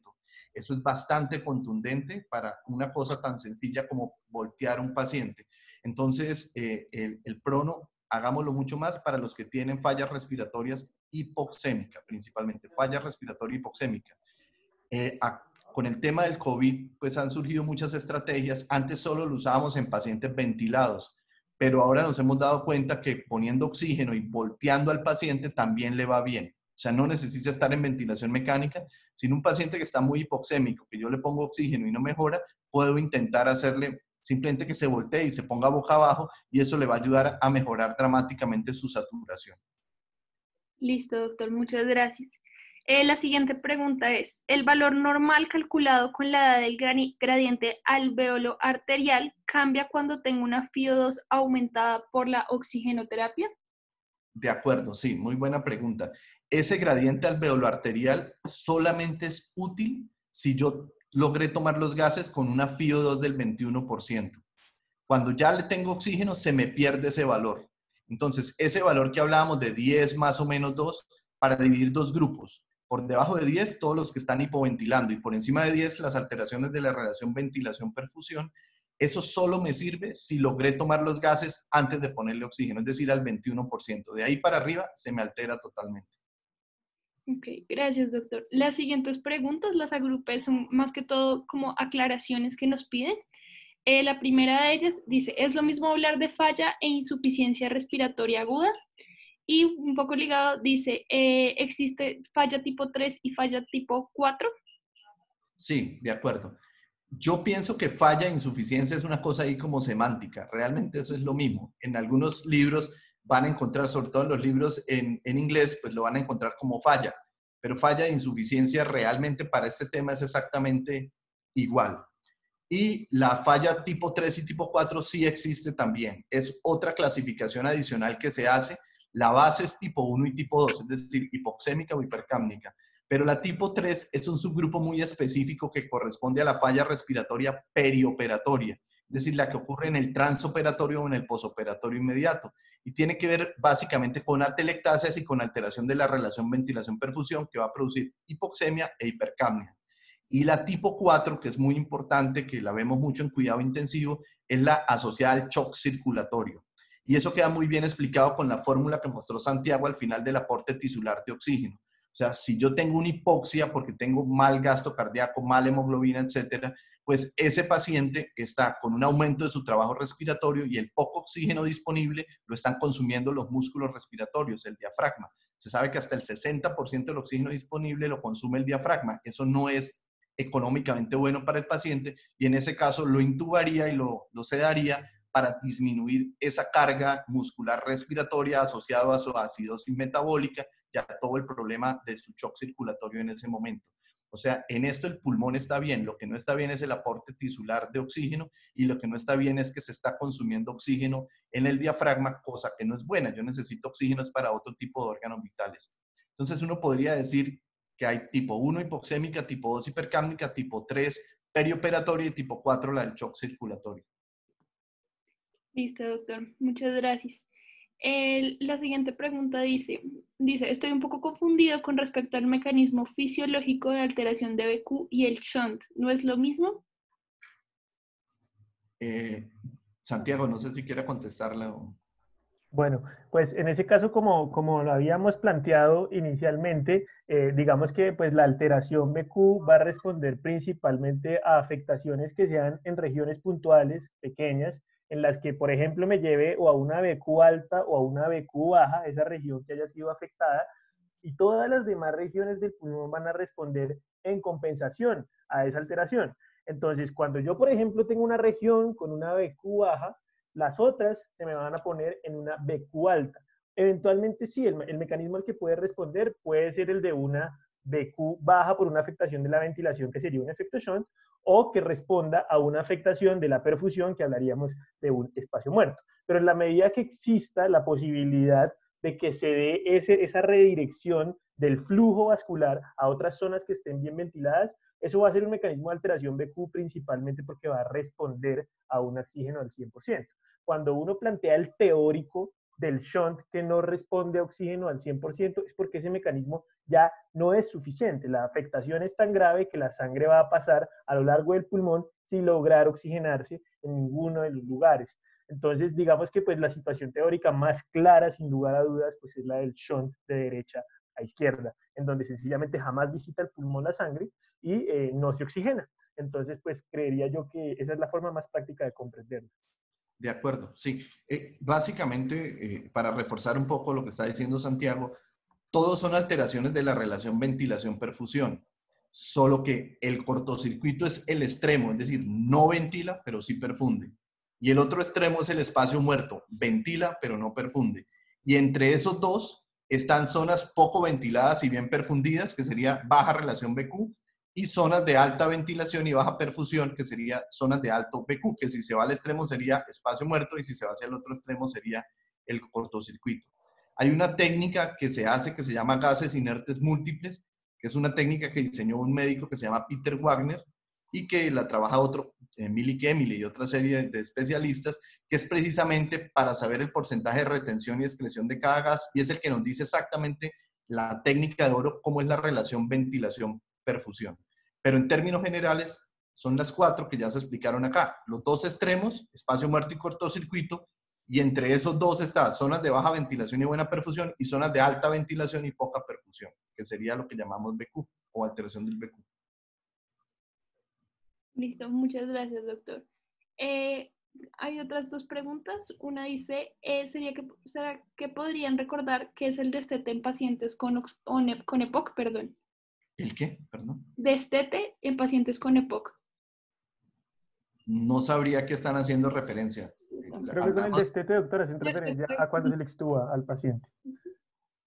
Probablemente están refiriéndose a eso, porque lo único que conocemos como destete es eso, precisamente cuando se va a liberar de la ventilación mecánica.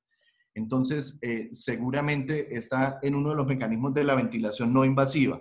Si yo tengo un paciente que está intubado porque hizo un EPOC agudizado, ese paciente, cuando lo voy a volver a su respiración espontánea y le voy a quitar el tubo, si tiene un EPOC muy severo, probablemente voy a fracasar quitándole el tubo de una vez. Entonces lo que hago es facilitar la liberación de la ventilación mecánica, lo estuvo e inmediatamente le pongo ventilación no invasiva para irlo soltando mucho más progresivamente del ventilador. Posiblemente a eso es que hace referencia a la pregunta.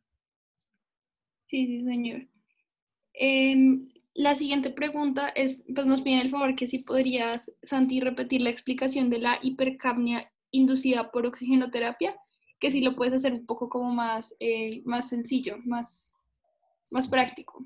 Ok, pues voy a tratar de hacerlo lo más práctico posible. Pues digamos que en la fisiología normal, el impulso respiratorio, la motivación que yo tengo para respirar, para hacer la inspiración, está dada por los centros respiratorios que se encuentran en el sistema nervioso central. Esos centros respiratorios centrales responden principalmente a las concentraciones de dióxido de carbono.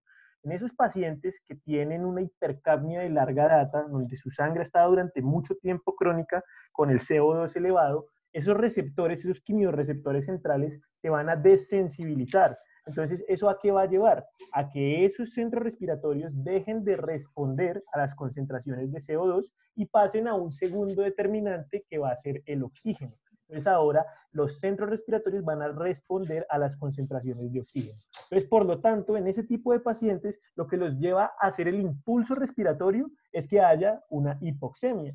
Y si no hay hipoxemia, porque yo la corrijo drásticamente con la oxigenoterapia, lo llevo a saturaciones de oxígeno de 94, 96%, entonces ese paciente va a perder ese único estímulo que tenía para poder ventilar, para poder respirar. Actualmente, bueno, digamos que esa es una teoría bastante clásica. Actualmente se plantea que, por ejemplo, el efecto Haldane o la vasoconstricción hipóxica pulmonar también podrían ser potenciales explicaciones de este fenómeno. Pero realmente esa es la más clara y que le permite a uno entenderlo de una forma muy práctica. Espero que haya podido quedar claro. Ok. Bueno, otra pregunta dice, ¿cuál sería una situación clínica en la que la relación BQ está conservada, pero aún así existe una insuficiencia respiratoria aguda? Es decir, ¿hay disminución de ambas variables? Santiago. No, doctora, ahí sí le permito que responda esa pregunta. Sí. La pregunta es que esté la relación ventilación-perfusión normal, pero que esté hipoxémico el paciente, ¿es lo que entiendo de la pregunta? Doctor, pues dice, o sea, que la relación está conservada, pero que exista una insuficiencia respiratoria aguda. O sea, que si esto es posible. Ah, ok, yo sí creo que pues puedo entender parcialmente esa pregunta. O sea, digamos que yo podría tener una relación normal en uno si a mí se me reduce tanto la ventilación como la perfusión. De Ese es un acuerdo. concepto teórico que se conoce como la unidad silente, ¿sí? Sí. Pero realmente, pues yo no tengo conocimiento de que en la clínica exista tal evento patológico. Pues no sé, doctor, ¿usted qué opina ahí de pronto? Sí, eventualmente podría verse, sobre todo en pacientes con alteraciones tempranas de la ventilación cuando son de origen neuromuscular. Uno puede ver relaciones ventilación-perfusión relativamente normales y el paciente estar hipoxémico en etapas tempranas, básicamente. O sea que realmente no es lo frecuente. Sí podría haber alguna circunstancia en la cual ventile poco y perfunda poco, eso podría ser, y obviamente pues matemáticamente salir una relación ventilación-perfusión normal, pero el paciente obviamente no va a estar bien, porque no está ni ventilando lo que necesita ni perfundiendo lo que necesita. Sí, doctor, o sea, la pregunta decía la disminución de ambas variables, entonces creo que quedó Correcto. completamente contestada. La siguiente pregunta y última, si no envían ninguna otra más, dice, una pregunta, para el manejo con paciente con edema pulmonar cardiogénico, ¿debo compensar con una terapia vasodilatadora o ventilatoria mecánica? Ana, yo creo No, que puedes no repetir la entendí, pregunta porque se te cortó. Ay, se perdón, cortó. qué pena. Dice, para el manejo de un paciente con edema pulmonar cardiogénico, ¿debo comenzar con una terapia vasodilatadora o ventilatoria mecánica?